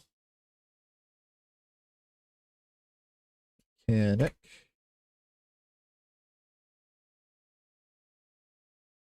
Astro. Back suit. How's Mercedes doing? Are you actually? That's so fucking funny. That's insane though, dude. That's cool. I mean, congratulations, I think. Hopefully that goes well for you all. I have full confidence in your abilities. You fucking yeah, this should be good. Storming the gates there.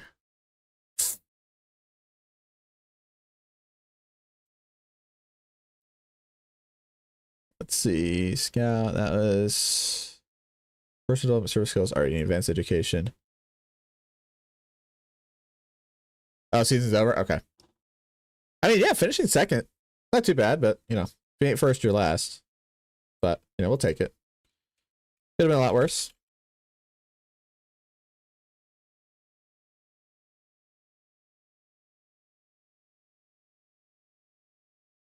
Education of 8. Medic. Language. Seafair. Blech. Actually, I probably just straight up will not be using that at all in my campaign. Seafair skill is just not something I'll ever probably use. Who knows though? Explosives. I think that's the only time I've ever. That's the only appearance of it. Explosives or actually seafair on any skill table. It's actually really interesting. Science and then jack of all trades. Damn, the scout skill tables are kind of goated, not gonna lie. Kind of goated. This is Courier. Shit. Courier.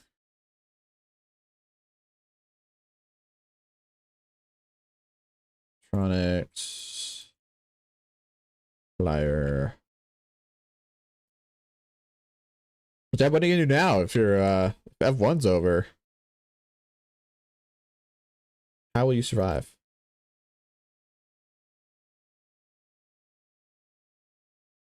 Crazy. What is it? What's the actual season range of F1? I don't actually know. So I guess, I mean, ends in November or December, I guess. When's it start? I don't actually know. Career, engineer. Late March, early December. Okay, got it. Okay, that's cool. I mean, that's a pretty long season, so that's nice. That's actually really nice. Yeah, I mean, it's good 9 months. It's like a pregnancy, basically. It's an F1 pregnancy.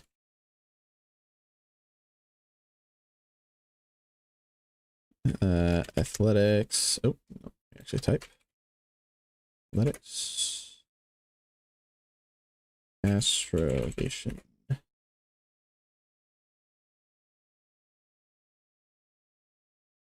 Says surveyor. Surveyor. Elect. Persuade. Pilots. What's crazy too is fucking 2025 is almost over. That is wild. How many days? 23 days? Shit. Like 3 weeks left in 2025, man. I swear, once you get to Thanksgiving, or not Thanksgiving, once you get to Halloween, like, once you get to October, like, the end of, like, it's basically the end of the year. Like, the end of the year happens in October 1st. If you get to October 1st, anything else you want to get done with the year, sorry, you lost your chance. The year is over. Like, October goes by so fast, and then it's Halloween, and then November flies by, and it's fucking Thanksgiving happens, and then it's cold as shit, and then you're in December, and now we're already a week into December, and Christmas is right around the corner, and then it's gonna be fucking New Year's in 2026 this year. Like, the end of the year, starting in October, it just goes so fast. Every year it happens. It's like so weird.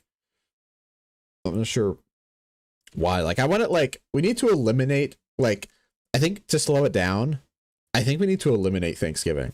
As like stupid as that, or we need to eliminate Thanksgiving or Halloween. We need to get rid of one of those two. They're like, there's too many holidays at the end of the year. We need to like move one of them earlier on during like the summer or something. Like, honestly, like Thanksgiving, like, yeah, make it during the summer. We need to eliminate. Easy. Sorry, Rod, I didn't mean to offend you. Summer Thanksgiving. Yeah, July 4th. Yeah, true. Fuck. So when would that be? Yeah, because I think if we need to move, if we move Thanksgiving. Huh. That's true. July 4th. We could do it August. There's nothing in August. Do like September 1st. No, because that, no. Maybe like end of August, like beginning of September, somewhere in there. Move Thanksgiving to there, like the beginning of fall. Just trash it, throw it away like Angel Reese. Damn. Labor Day. Fuck, you're right.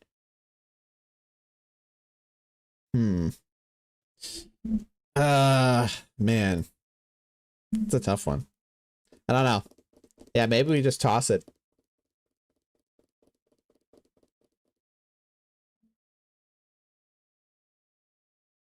Labor Day moved to May 1st. Okay.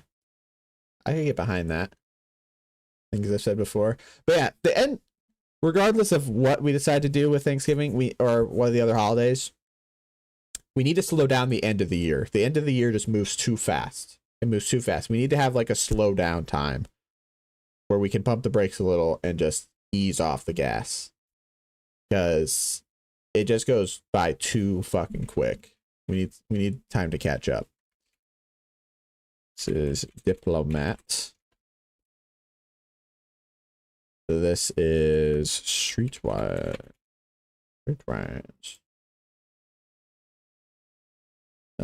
This is Explorer. Fuck. Keep pressing enter at the wrong time. Explorer.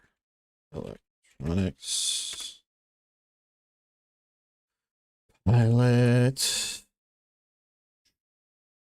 Engineer. Science. I think part of it too is it's cold out.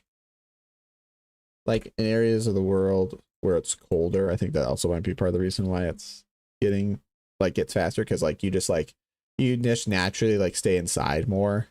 I think that's also part of it, because you're not going out and actually doing as many things when it's cold. And I think that's part of it, because when you're just inside more, time just it just warps weird. So that may be part of it, but also the amount of holidays definitely affects it in a major way as well. Move to South America. Yeah, you could do that. You could do that. Explorer, electronics, pilot, engineer, science, stealth, recon. Okay. Bang. Explorer. And then mishap.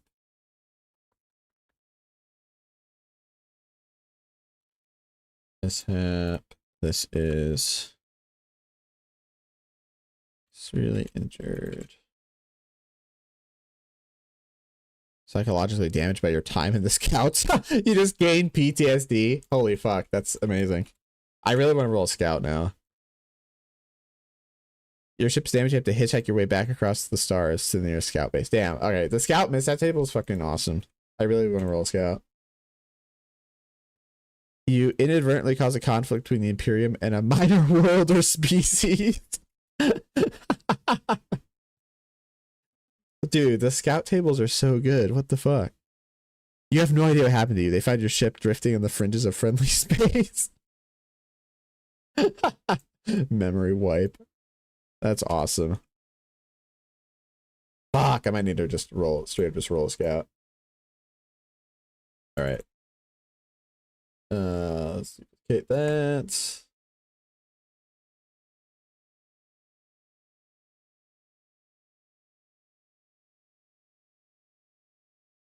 Disaster. Also, about New Year's, it's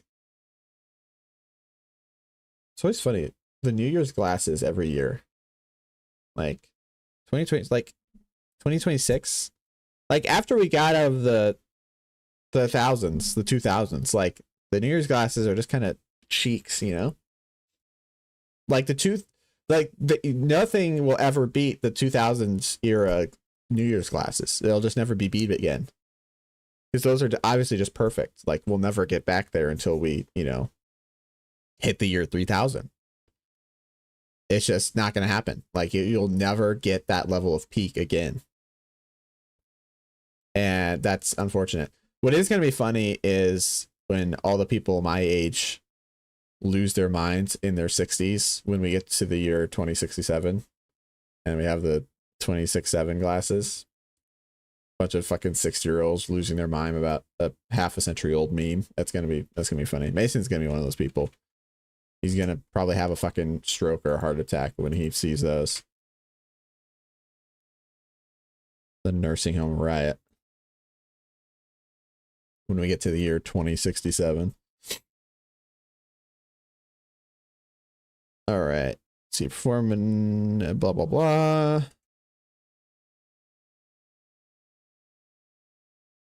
Okay, scout show. Yeah, I really want to roll a fucking scout. It's really tempting me just about now. Life event. The skills are good. The rewards are fucking amazing. All the event and mishap tables are awesome. Probably my favorite. Oh, that's not what I wanted. Probably my favorite so far.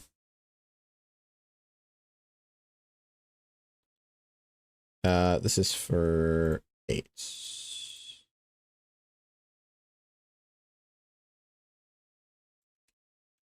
Let's see. 10.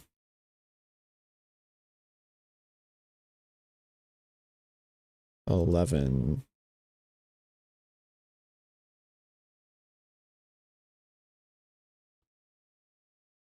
You know, I had a solution too for Rob, because I know Rob doesn't like role play in tabletops. He doesn't like role play in general.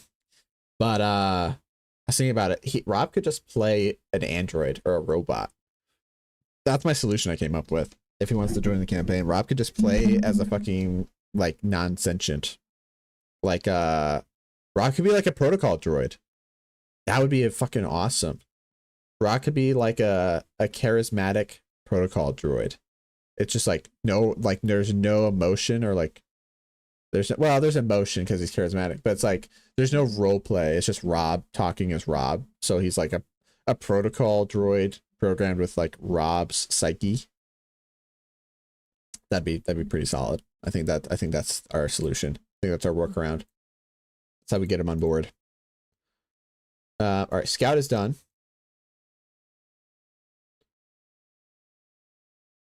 Call him Rob 3PO. Life events. Oh, life event staple. Oh, it's right here. Perfect. 2d6. That'll go into general tables. Duplicate this. Life events. Bang. Sickness or injury.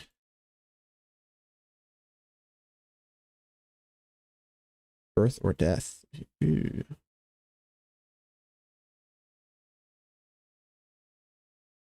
Ending of relationship. Oh, damn. Rip. Improved relationship. Wow. New relationship. New contact. Betrayal.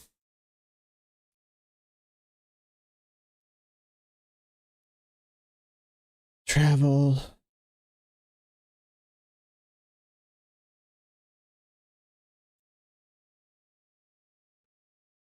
Good fortune.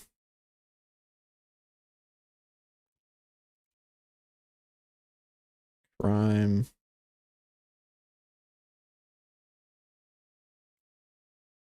And unusual events. Ooh, we might have to work on formatting that one a little bit. Let's see how this turns out. That's a little... fuck it. We'll just leave it for now. We might add a little extra subtable about that. But that's fine. It's not the best, but it'll work. Life events, general tables. Life table, life events, career event. Okay, that's good. And we need to look at injuries table. Bang. This is a 1d6. Duplicate. Let's see.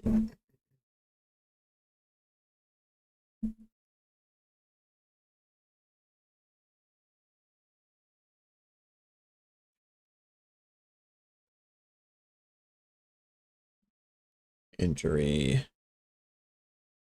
Nearly killed.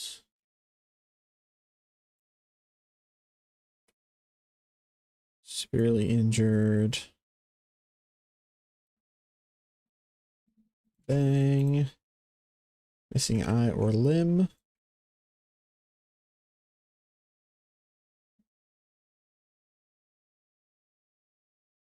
Scarred. Injured. Lightly injured, no permanent effect. Yeah, you really want to roll 6 on the injury table. You really don't want any of that shit. All right, I think that's the only other table we needed for general tables. And oh, I don't think we did prisoner yet. Yeah, I still needed prisoner. Okay. Let's see, medical debt. There's prisoner. All right, let's put prisoner up. Duplicate. Duplicate. Let's get 7 of these. Or no, we only need 6 actually. 2, 3, 4, 5, 6. Easy money.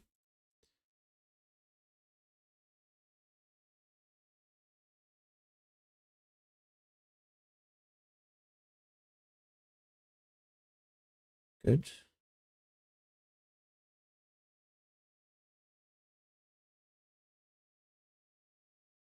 Okay. 1, 2, 3, 4, 5, 6. Every society has bad apples, and even in the far future, punishments usually take place within faceless institutions where criminals can't be conveniently forgotten. Nice. What does not qualify for prison? You got sentenced there for a crime you may or may not have committed. Choose one. Inmate, thug, or fixer. The fixer is a really cool one. Fixer is really fun. All right. This is personal development. Development. This is STR +1. Melee. Unarmed. This is endurance +1. Oh, not +12. That would be insane. Holy shit. Endurance +1. Check of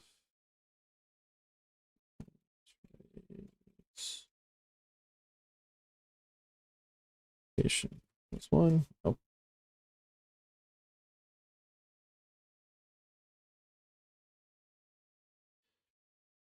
Gambler.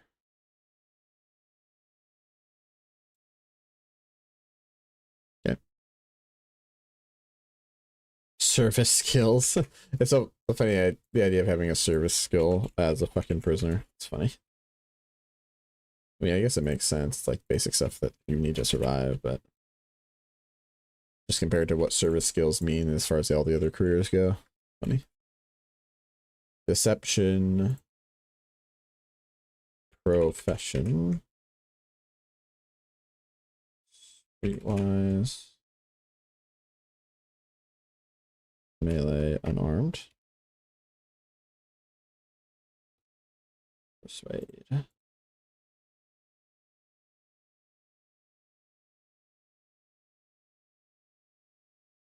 This is inmates.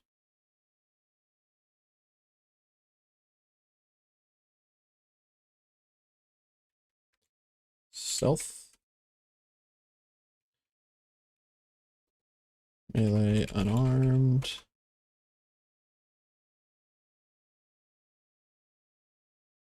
Streetwise. Survival.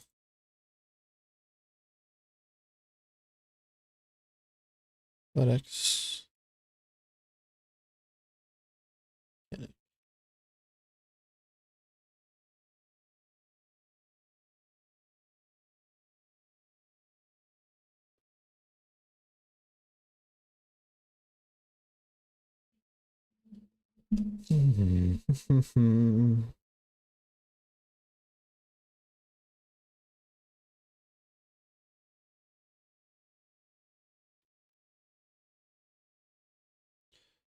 Thug.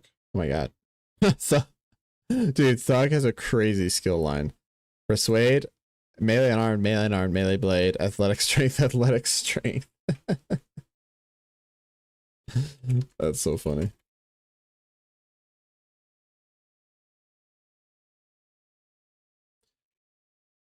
Melee unarmed, melee unarmed. Hi, yo, what's up, Titan? How's it going? Hell yeah. Instantly knows Traveler. That's awesome. Glad to hear another Traveler enjoyer. Absolutely. How you doing tonight, man? Good to see you. Hope you're doing well. Melee Blade. Let's see. If you want to roll up an NPC for my campaign, then I'm starting. Let me know. We'll roll one up right now. CREN. Strength. Athletics.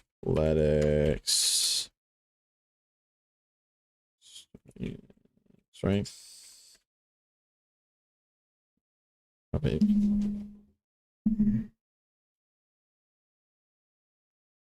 Okay, so Thug is good. Older version, yeah. Honestly, there's been a lot of versions. I mean, the game's been out a long time.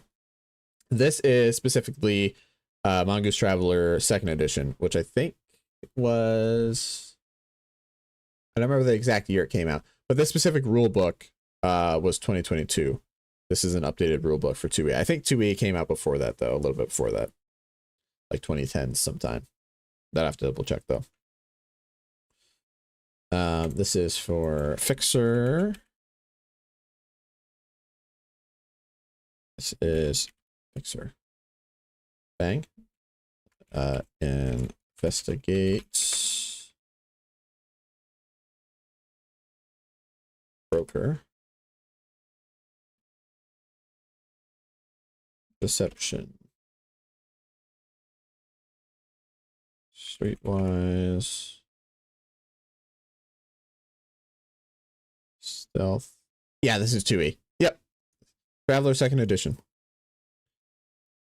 Streetwise, stealth, and admin. All right, sweet. Fixer is done.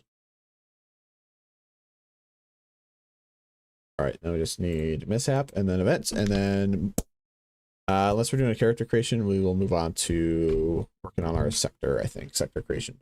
Potentially, I need to actually upload the sector map into this and then see if I can like edit it in here, or if I need to actually edit it in a external software and then upload that completed image. I need to see if there's actually like a sector map maker or something there.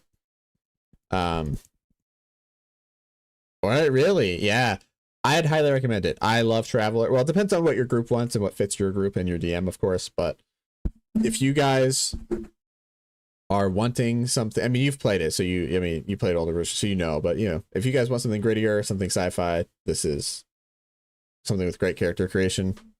This is the one, man. It's a lot of fun. I do really enjoy it. Mishap.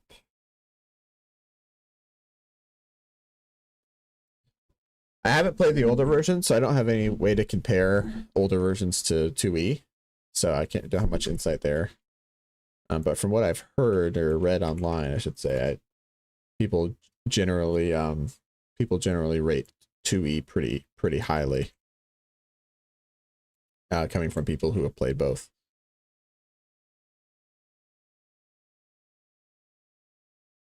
That's fair. Yeah, no, that's definitely fair. Oh, really? Wow. Yeah, that's hard to learn. That's hard to go between that many that fast. It's nice to be able to like settle into something for a while. And yeah, that is one thing that is really nice about 5e is it, D&D 5e, it really is that, you pick it up and play it. And it is what it is. Like it's simple to learn. It's easy to learn. There's not there's not a lot of like super gritty rules that you have to worry about. It's just you get your character and you play for the most part, and you just have fun. It's super easy to get into and learn. Yeah, definitely fair on new stuff. A new RPG like every few months or every other month is insane. That is such a fast pace to learn stuff, like crazy. Whiplash, great movie, by the way. That is so quick. All right, let's do events. Disaster. Event. Bang. 2E. There.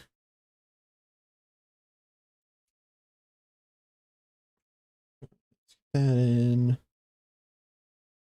Yeah, right now what I'm doing is just transferring the roll tables from the book into Foundry VTT, since that's what we'll be using for the campaign.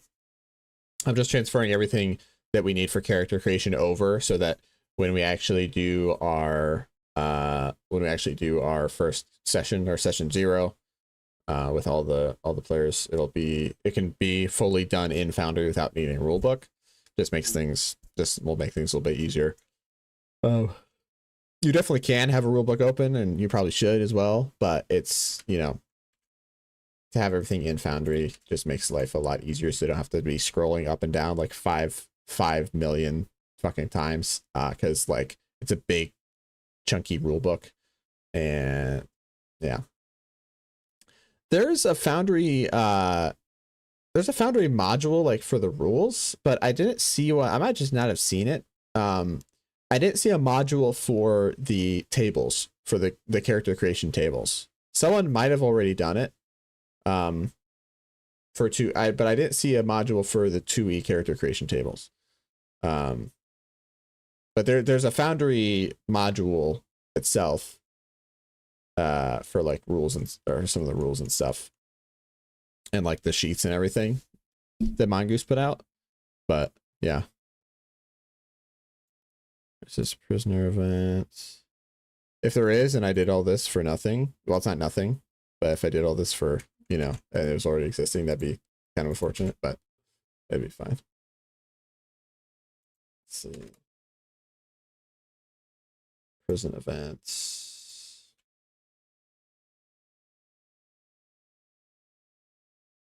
Prison event 1. Riot. Love Hay without it, right? Yeah, I know. It's such a like versatile application, and it has like a lot of different uses, and you can do a crazy amount of stuff with it, but it does have those things about it.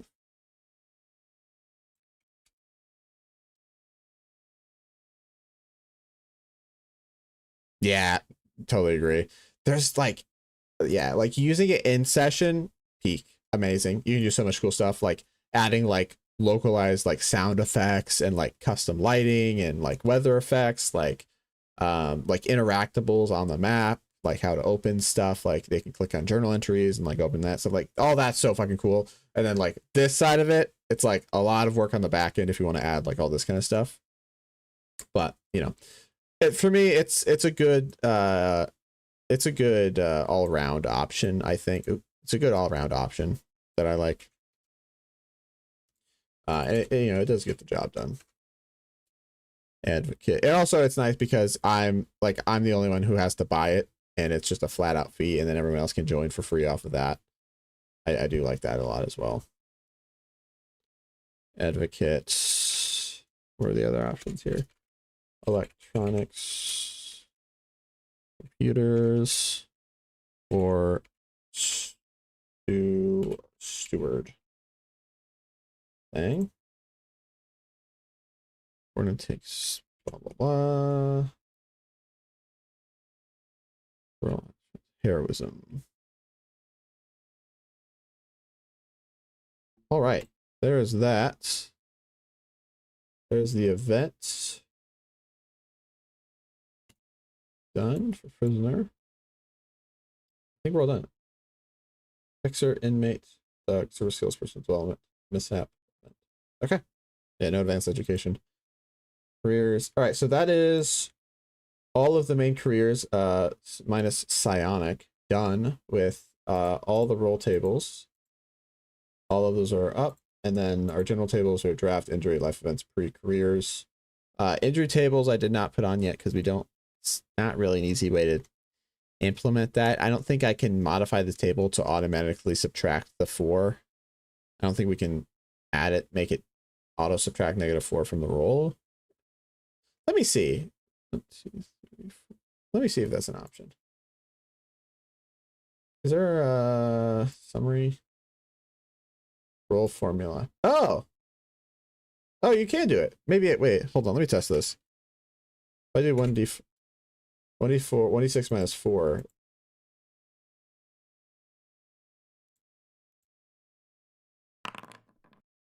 Does it tell me the...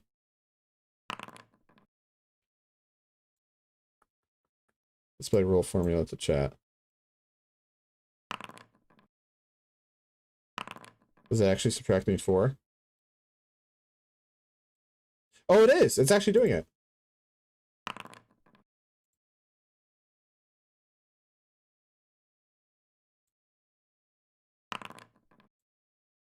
Yeah. Okay, cool. All right. So I will actually do...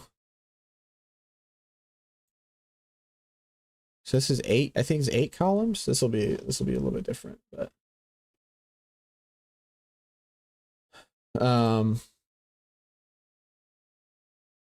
wait, where'd my 2d6 template go? Did I stick that somewhere?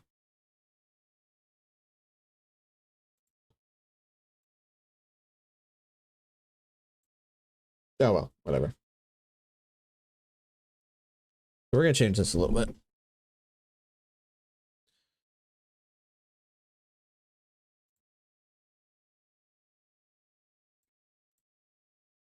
Let's go to my, let's see, armor. Let's go up.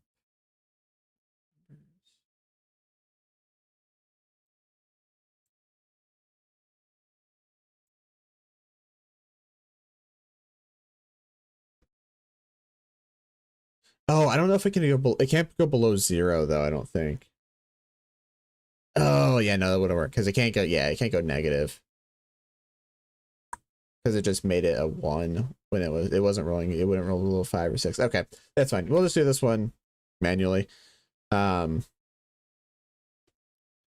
is fine. That is fine. I still put it in just for reference. I'll just leave it. I'll just leave it. Okay, so let's do this now. Let's go through and make everything visible to all the players. So character creation. Careers. So agent. Figure ownership. All players. Server. Army.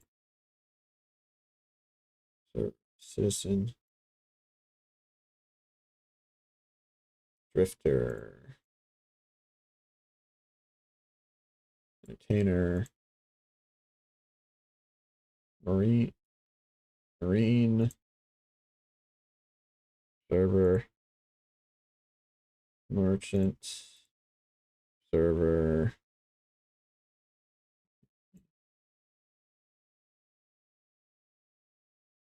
Navy. I would think there is, but honestly, I just don't want to get just too distracted on it because it's just one table and I got a lot of stuff to work on for it.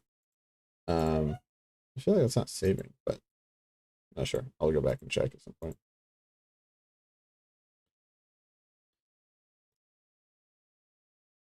Oh, really? You have to go in and do something fancy with it? Okay. I will go back in and look at some point then. So channel tables. Server. Okay. All right, so that's theoretically all done. All the characters should be good. I need to go take a piss so I can think properly. Titan, while I'm going to piss, think about what name you want for an NPC in my campaign. And I'm going to roll up an NPC. I'm gonna name it whatever you want. But I want to roll up an NPC real quick because I've been doing all this stuff with character creation. It makes me want to roll a character. So think about what name you want for an NPC.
Oh, I'm back. Oh, back and back and back. Steve, you got it. All right, Rob, we'll make one for you too.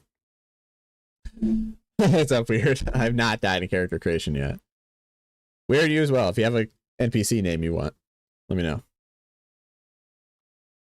All right, Mason Gilmore for Titan. Let's see, create an actor. What kind of class you thinking there, Titan? Jom. Excellent. Gilmore. You see, human.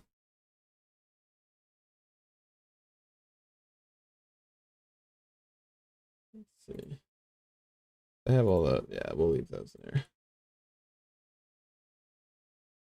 Jom. Solid.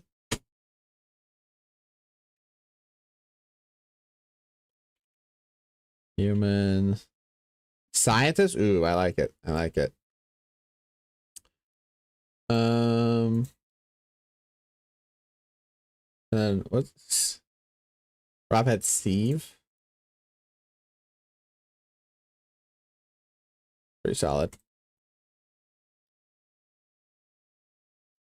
All right, Mason Gilmore is a scientist. Would Mason have gone to college? I think Mason would have gone to college first. I think he'd try. I think Mason would try to go to university. I think that makes sense.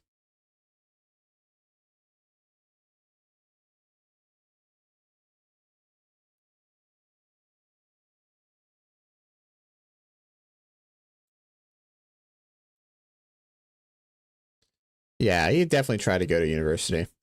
But first, we need to roll our stats. Let me actually grab ye old pen and paper. I can find my fucking pen, or blinds potentially.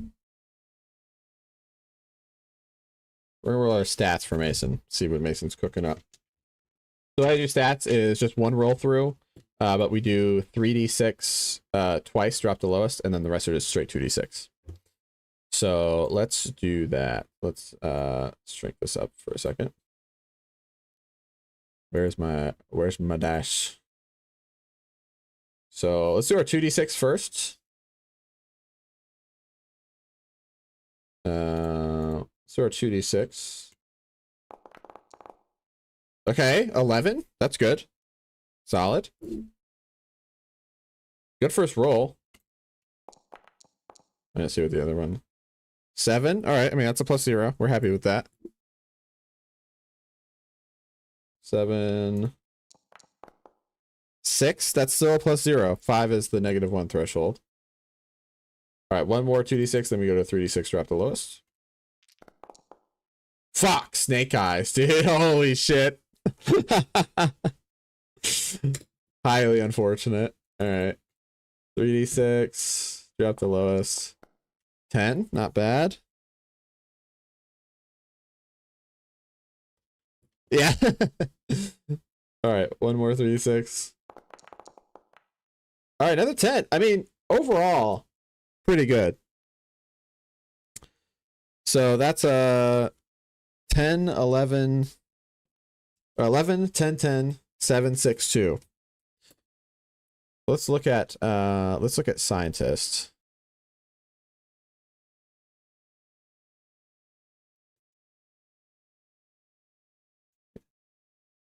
All right, sounds good. Weird, no worries.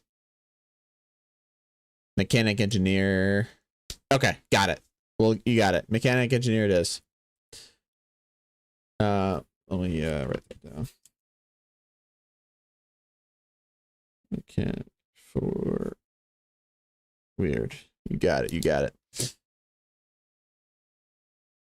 Yeah, he's gonna be real dumpy. Real dumpy. So you're gonna be a scholar scientist. So you need education and intelligence. Education and intelligence are your two main ones. All the way at the bottom. So I like have the tables for that stuff. I just want to see the descriptions. Researcher in a corporation or research institution, or a mad scientist in an orbiting laboratory. All right. For your stats, though, let's go ahead and assign these. So I'd say probably intelligence is the. Actually, it doesn't even matter because it's all +1. So intelligence 11, education 10. Let's see. I'd say strength is probably the dumpy. Strength or social is the dump for sure. Either they're like weak as hell, or if they're like giga nerd, it's gonna be strength or social. Let's see. 10. We have a 7 and a 6. So we have 10, 7, 6, 2. I'm gonna say endurance is a 10, just for like a little bit of metagaming, just for health. And then let's say Dex is 7. And let's honestly, I think that'd be fun. Have no social whatsoever. Welcome back. No social skill whatsoever. We go the social of 2. This is just like an absolute giga nerd, I think. And I think that's what we're rolling with. So background skills. We get 3 background skills plus our education modifier. So this is 4 total background skills. Let's see. So definitely science. Yeah, if he flunks out in the college, it'd be crazy. Definitely science. That's 1. That's good. So this is nerdy, super nerdy. So let's see. Probably, maybe streetwise, probably not. I don't know. What kind of scientist would he be? What kind of scientist? Like, what's his field of science? So you can see that these are the different fields of science available. You can't really choose any yet, but like, what kind of field of science do you think he'd want to go into? That might help us choose his background skills more. Those are some of them, at least. But yeah, we get 3 more. We get 3 more background skills. Maybe electronics if he's super nerdy. Electronics makes sense. Maybe aerodynamics related. Ooh, I like that. Is that even a science option? Yeah, we'll figure it out. Maybe like physics. Yeah, electronics is good.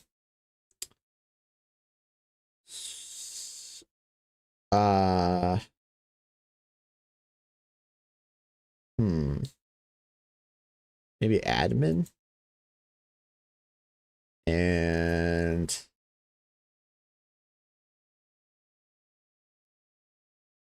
back road. What else would he have known?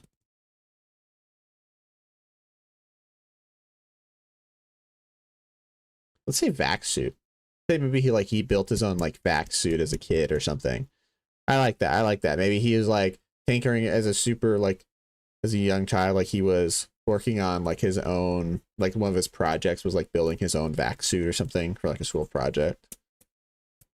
I like it. Do that for background skills. All right, let's roll for university. I need to go up and see what the actual test is for this. So this is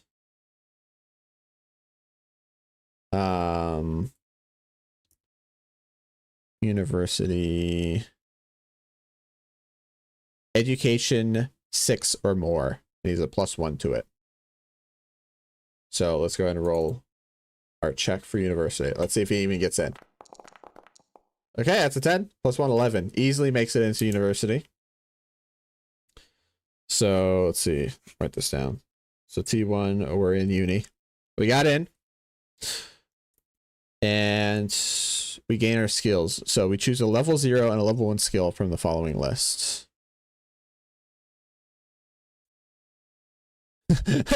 Education connection.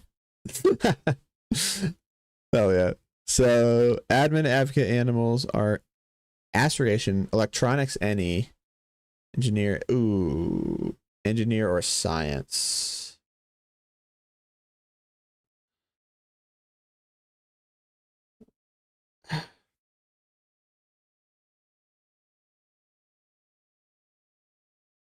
I'd say maybe he takes an engineer Oh no, engineer is, I forgot, engineer is different. It's not like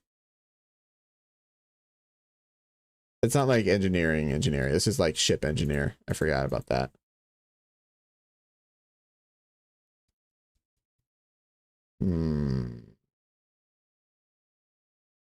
Science. Science any. Electronics any. He already has electronics. Art, engineer, language.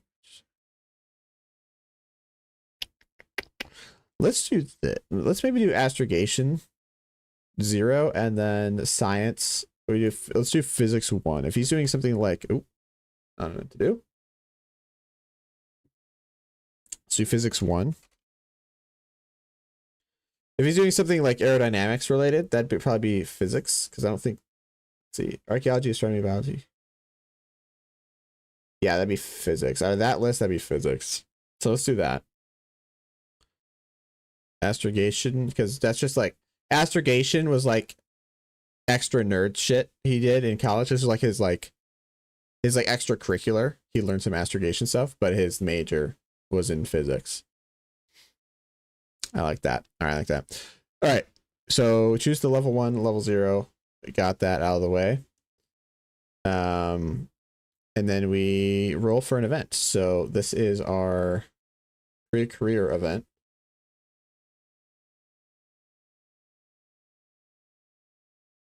Minor expansion to the math major? Yeah, exactly. Exactly. So this is pre-career events. And we're going to roll this. Okay. A supposedly harmless prank goes wrong and someone gets hurt, physically or emotionally. Roll.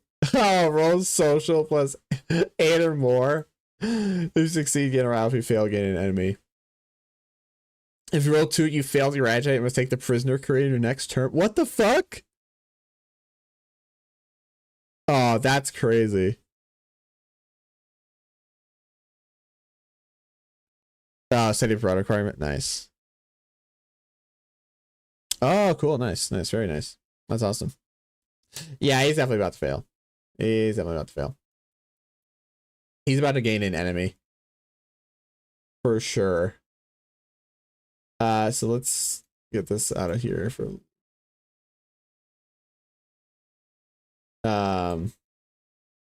put this over here. So this is social. Dude, if he rolls snake eyes and goes to prison, that'd be fucking crazy. Because he has such a low social score. Like, he tried to pull like a prank, but like his idea of a prank. Well, let's see what he rolls first, and then we'll evaluate what it actually was. Even 4. Oh wait, is it? I think they mean like by saying it roll 2. I think they mean like a natural roll of 2, like a crit fail, like we're actually rolling snake eyes. Not the result being 2. If it was result 2, then yes, F4 would. But rolling 2 specifically in the context of how they write the rules, it means like rolling the critical fail. Yeah, no modifier.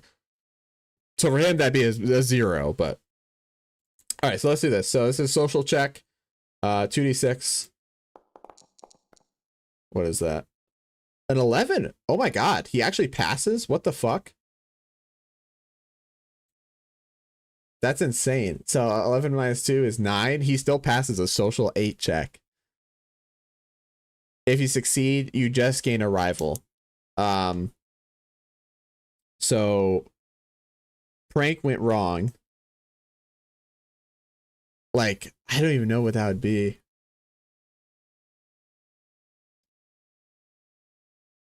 I was gonna say if he like failed, it would just be like him like pulling a gun on somebody. It's like it's prank, but it's like just a prank. But prank went wrong. Gains a rival.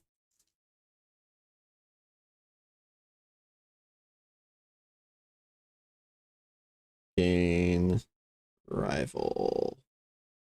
And this is Mason Gilmore.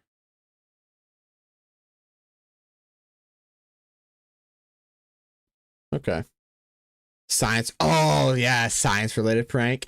Maybe it's like he did like a he did like a maybe like a volcano or something, like a fake like the fake volcano explosion or something in like his roommate.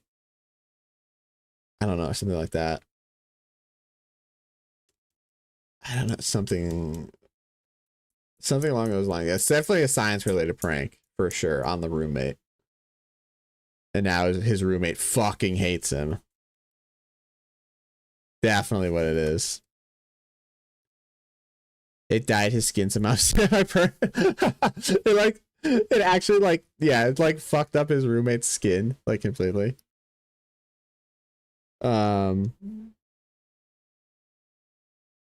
awesome. And his roommate for sure. All right, I like it. Okay.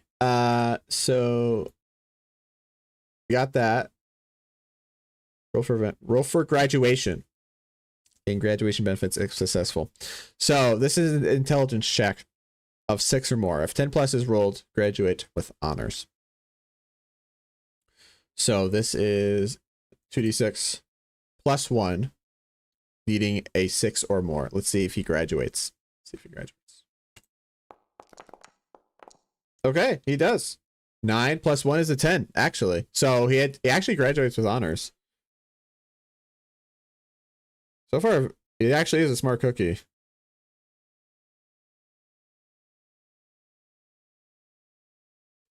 Crazy. All right. So increase both of the skills chosen before by 1 level. He does get his so he does get his minor in astrogation. And he gets his minor or his major in physics. Does that. Increase education by an additional 1 for graduating with honors. Graduation grants a DM plus 1 or a DM dice modifier plus 2 to qualify for the following careers: Army, agent, citizen, engineer, journalist, Marines, Navy, scholar. So he'll have a DM plus 2. DM plus 2 to be a scientist. All right. And then it does allow commission roll to be taken, but he would not be joining the military. So nice. He gets his benefits. We'll go down to scholar. All right. So to qualify for a scholar, he's rolling intelligence 6. Let's see. He's rolling intelligence 6. Plus 2 for graduating with honors, plus 1 for intelligence. So 2d6 plus 3 is what he's rolling.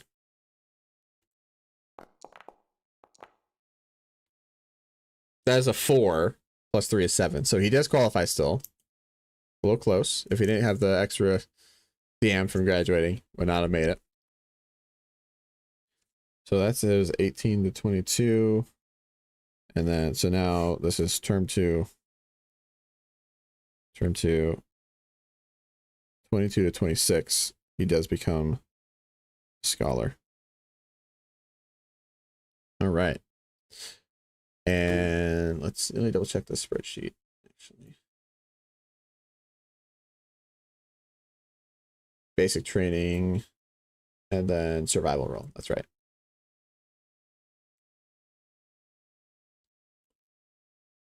So the basic training we get all the service skills at tier 0. So I'd say he would take flyer, and then electronics. I already have that. Diplomat. There's diplomat. Medic. Investigate. And science already has. Okay. That's all his basic training. And then he rolls for survival. So survival. Also, does he get anything for a tier 0 scientist? No, he does not. So he's scientist 0.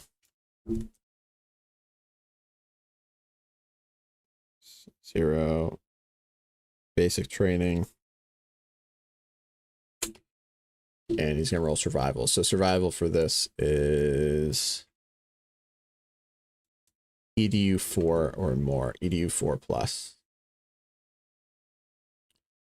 So 2d6 plus 1.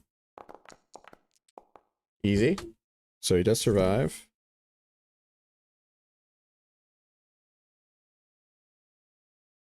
Survives his first term as a scientist. And then he will, yeah, roll for advancement. So this is an EDU 8 or more. Or no, he rolls for an event first.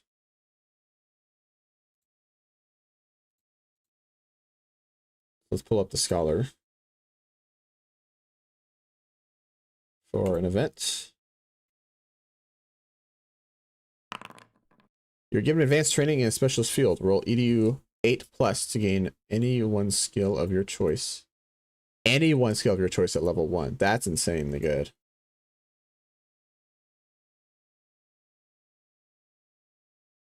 That is really good. Let's see if we can get EDU 8 plus. This is going to be plus 1. Nah, doesn't get it. It's only a 7. Is there anything he doesn't? Yeah, no cost to it, but no event for this term 1.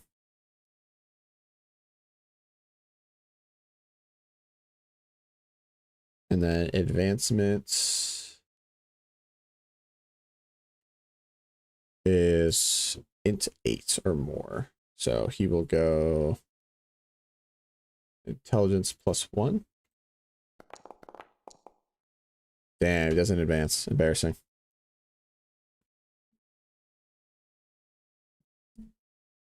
No advance. He's a bad scientist, dude. He's smart as hell, but like real life is just like fucking him up. All right. But he does survive. So he goes to tier 3. 26 to 30. Still scientist 0. Let's see, what skill would he roll on? What skill would he try to get? I'll say maybe a personal development. I think that'd make the most sense.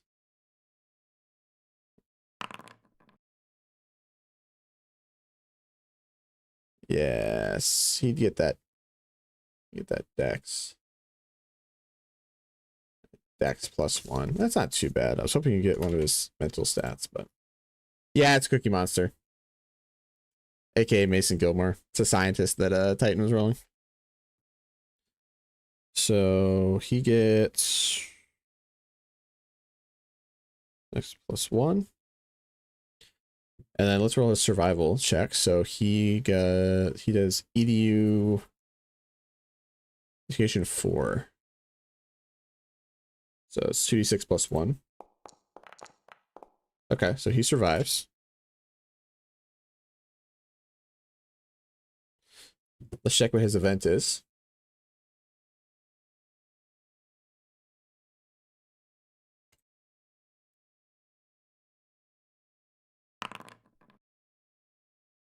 You become entangled in a bureaucratic or legal morass that distracts you from your work.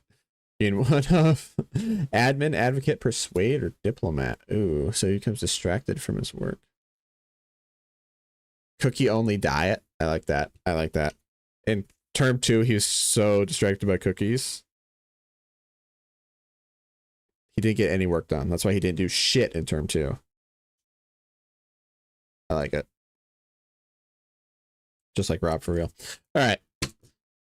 So gains. How do you think, Titan? How do you think you'd get out of this? Entangled in the bureaucratic or legal morass. Admin, advocate, persuade, or diplomat? Admin's like administrative work. Advocate's like legal arguments. Persuade is persuasion. Diplomat is, you know, diplomatic stuff. I don't feel like. I feel like it'd have to be admin. Like if he's like, because if he's nerdy, he's not going to be doing persuasion or diplomat. Yeah, admin. I like it. Great minds. All right, so he gets admin 1. He just kind of uses nerd power. I haven't actually. Yeah, you're the only one, I guess. Yeah, I guess they're not all charismatic. Yeah, they can't all be Saul Goodman, I suppose. All right, so that was an event. Let's check for his promotion. Let's see if he advances. So advanced, this is intelligence 8 or more. Let's see if he advances. Not too busy with eating during this term. So this is 2d6 plus 1. A 2. Literal snake eyes. Fuck. Literally, he's like on the cusp of just getting fired. Like he's literally like eating all of the office goodies and snacks. He's like one more fuck up and he's just like literally just getting fired. He's literally been working at this job for 8 years and has not had a promotion. Like he is just going to work, doing the bare minimum and eating all of the office snacks as a 30-year-old. He's now entering term 4 of working at his science job. He's 30 years old. 30. This is term 4, 30 to 34. This is like the most fucking bland, average Joe nerd scientist of all time. Like he's actually had nothing crazy. He has had nothing crazy happen to him. And he's really bad at his job as a scientist. Like he's smart as hell, but he's just not putting in any effort. He's still scientist rank 0 at age 30. All right, let's see what his... I'm gonna roll personal development for him. Hopefully he can put some work in. Let's see. Let's just roll it. Let's roll a d6. 6. He learns a language. Interesting. I wonder what language he learned.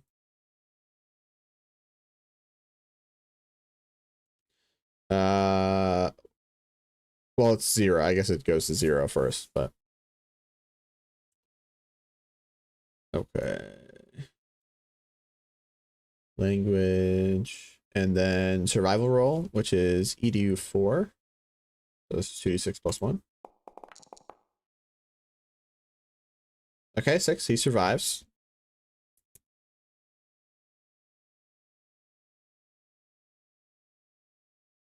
Let's try to promote. This is intelligence 8 or more.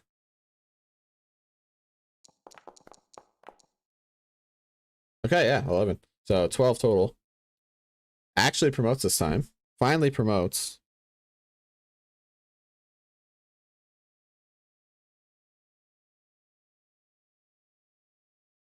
Scientist rank 1 at age 34. Excellent. Let's see what his event was.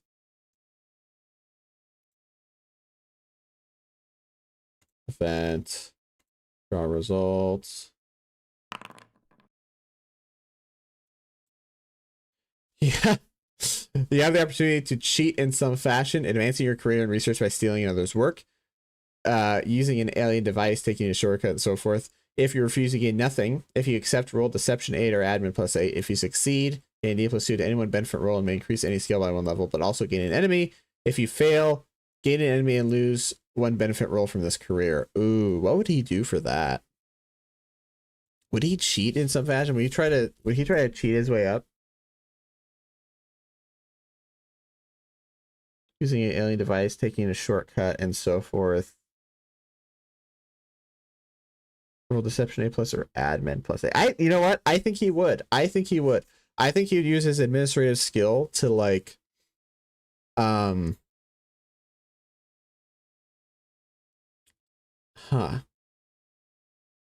like he'd use his administrative skill to like forge paperwork, but like get something passed somehow that shouldn't have been passed, or like mark some like submitted work as his own, maybe something like that.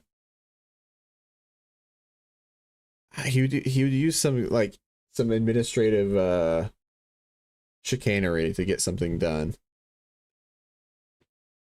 Probably how to get promoted, because he did promote this term, so that's probably how it happened. Well, I guess I have to roll for it to see if it even worked. This is admin 8 plus. So this would be admin with intelligence. Let's go and roll that. What did he get? Ah, yeah, easy. 10. Yes, he easily succeeds on that. And he +2 to any one benefit roll. Any skill by 1 level. Putting a random computer part expense under the food. But oh yeah, exactly. Yeah, exactly. Like cooking the books somehow. So I'd say maybe with that. So we get the DM benefit to a benefit roll. We could increase a skill by 1, but also gain an enemy. Okay. I'd say he can increase admin from that. Honestly, I mean, I feel like that just makes sense. And then gains an enemy.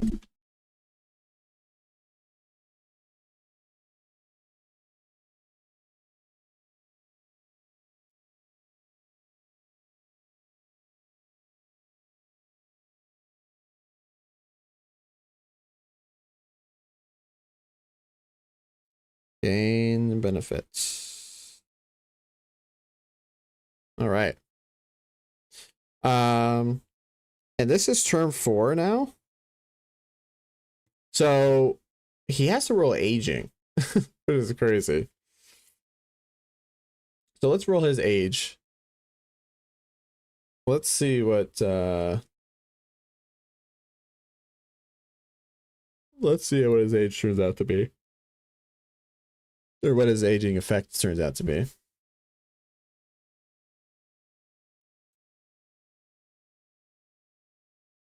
So for this we do 2d6 and then it's gonna be -4. 7 -4 is 3, no aging. No aging. Let's go to turn 5 for him. I think he'd continue on in his easy job as long as he could. Turn 5. He is a scientist 0 now. Or a scientist 1, I mean. He is a scientist 1. He's finally ranked up after, 12, 16 years in his field. Yeah, there are 12 years in his field. And let's see.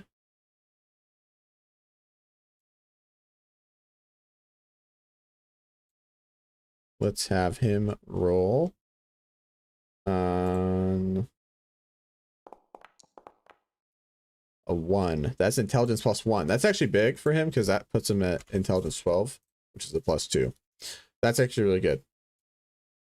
So he's been around the block about once now. Kind of knows the way around the shop. Get some old life experience. Okay, let's roll his survival check. This is EDU 4+, so it's 2d6 +1. Okay, so he survives in the job for 1 more. Then another event roll. Let's see.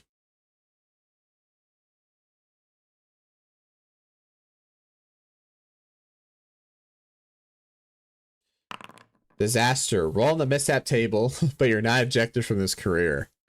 Fuck. Got a little too complacent. He's been there for over a decade. And he just ripped somebody off. He definitely got a little complacent somehow. Let's see what happens to him. He's not ejected from the career, but it is a roll mishap. He's severely injured. Oh, God. Since it's the same as the roll of a 2 on the injury table. Otherwise, roll twice on the injury table and take the lower result. Fuck. So he's in like an horrific lab experiment. And he's like caught in he's caught in machinery at the lab, or he had some kind of like chemical explosion. I'd say maybe like an explosion of some kind.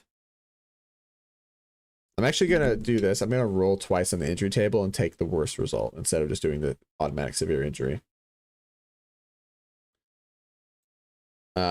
General tables, injury. So let's roll twice on this. So it's either severely injured, or Okay, so severely injured. It's the same thing. Reduce one physical characteristic by 1d6. So I'd say maybe dexterity, strength, maybe. I don't know. I don't want to risk dropping something to 0, and I don't want to lose endurance. So maybe let's drop dexterity. We're gonna drop dexterity by d6, and that is 6. Glad we didn't pick strength, or he'd be fucked. Okay, so he loses. Holy fuck! I'm gonna say maybe he loses like all of the fingers on his right hand.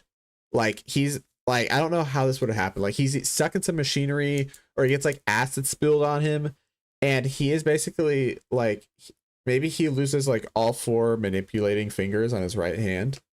He's just left with a thumb. Like that is awful. That is, so his dex goes down to 2.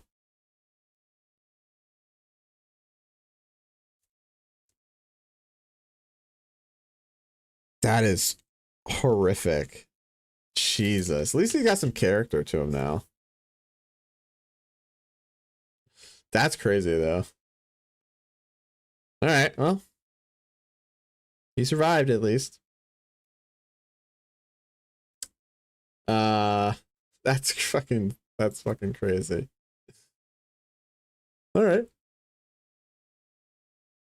Well, let's see if he advances.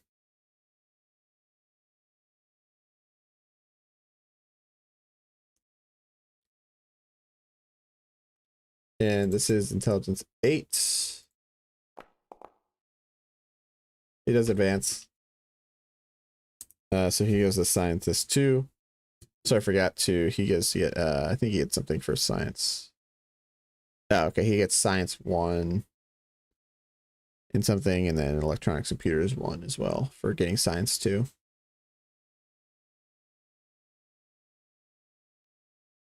Electronics computers is 1, and then he'll get science 1 in, let's say,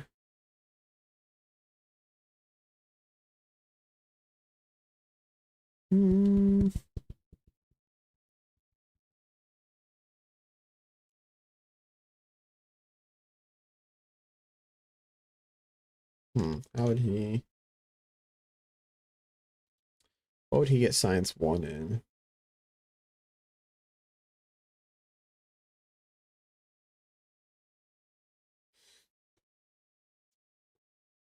Economics is a science? That's funny.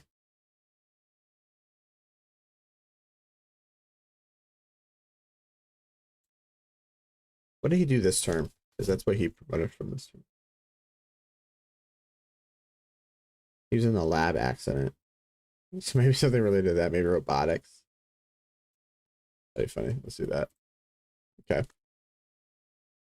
I'd say he'd probably get out after this. I'd say he'd probably leave. So that's T5. So that's term 5. Let's roll for aging.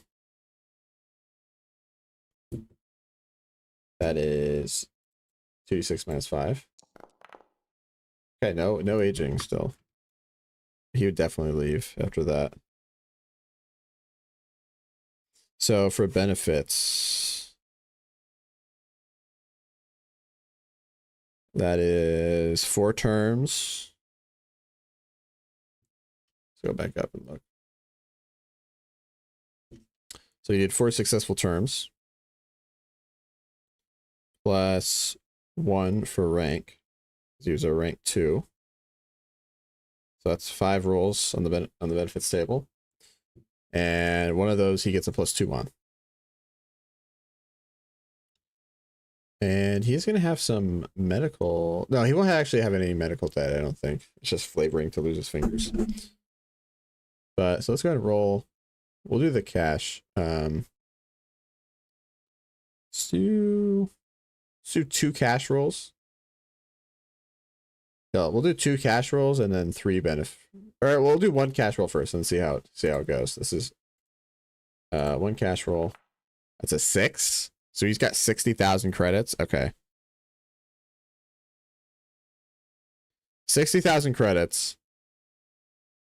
He's straight on credits. He's fine. The last 4 will be benefits. All right. So 6. That 3. 2 ship shares.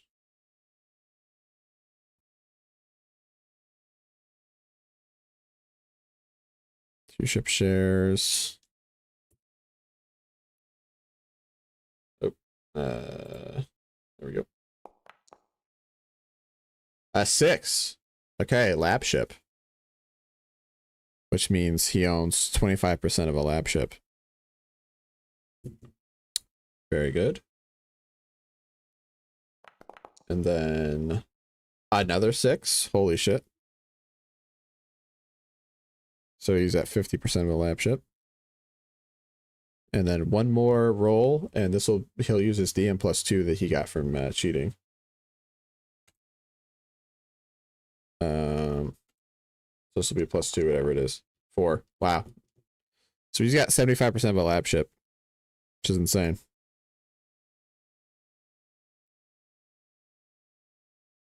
So this guy, through the paperwork he was able to cheat, he's able to actually get 3/4 ownership of a full lab ship, which is a crazy benefit. And with the other 2 ship shares he has, honestly, I'll say he probably just owns it.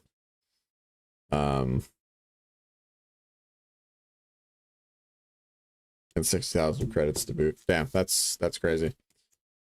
Just giga nerd, horribly maimed, no social talent.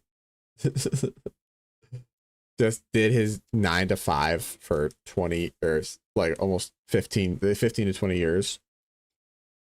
And then just retires on his lab ship, studying the stars. Pretty solid. Pretty solid. I like it. Good character. Good character. All right. I think I don't know. I might do another one. Maybe I'll do another one. I don't know. I might just call it though. I'm feeling a little sleepy. A little sleepy and a little hungry. I don't know. I'm feeling torn. I'm gonna call that there for Mason Gilmore though. He had a good run. He might make an appearance. Might make an appearance pretty early in the campaign. We'll see. I like him though. I like him. He probably does own that lab ship. 75% of the lab ship is crazy.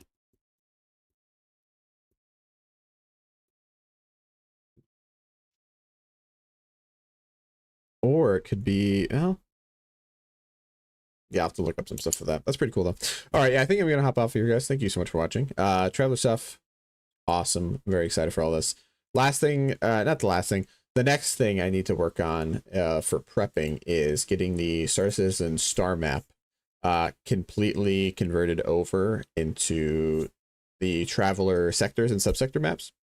So I need to work on getting all the systems transferred over there, and I need to finish doing NPCs. I'm probably about like a quarter or halfway to where I want to be on the number of NPCs I have, just like base level, because you need some NPCs like ready to go for when players are rolling characters, because of how the allies, the enemies, rivals, friend, contacts, and allies system kind of works. They need to have set people that are available for that. And you do that, and I got the main story arc is completely done. I just need to flesh out basically like the beginning part of like where the players are actually starting, and actually get the maps done for those areas as well. So got to do some of like the session 1, 2, 3, kind of the first like first chunk of the story, kind of get those sessions prepped. But the main story arc is completely pretty much fully written. So very excited about that. Really excited for the campaign. I think it's gonna be a lot of fun. I know Weird had a character to roll, but I'll handle that next time I'm on. I got his character added and written down. So we'll take care of that next time I'm on. Again, thank you all so much for watching. If you're watching live on the VOD, as always, I really do appreciate it. I will be back on Wednesday at the latest. If I'm not streaming the character creation session 0 tomorrow, which I think is still happening. At the very least, I will see you all on Wednesday. Hope you have a good night. and I'll catch you later. Peace out.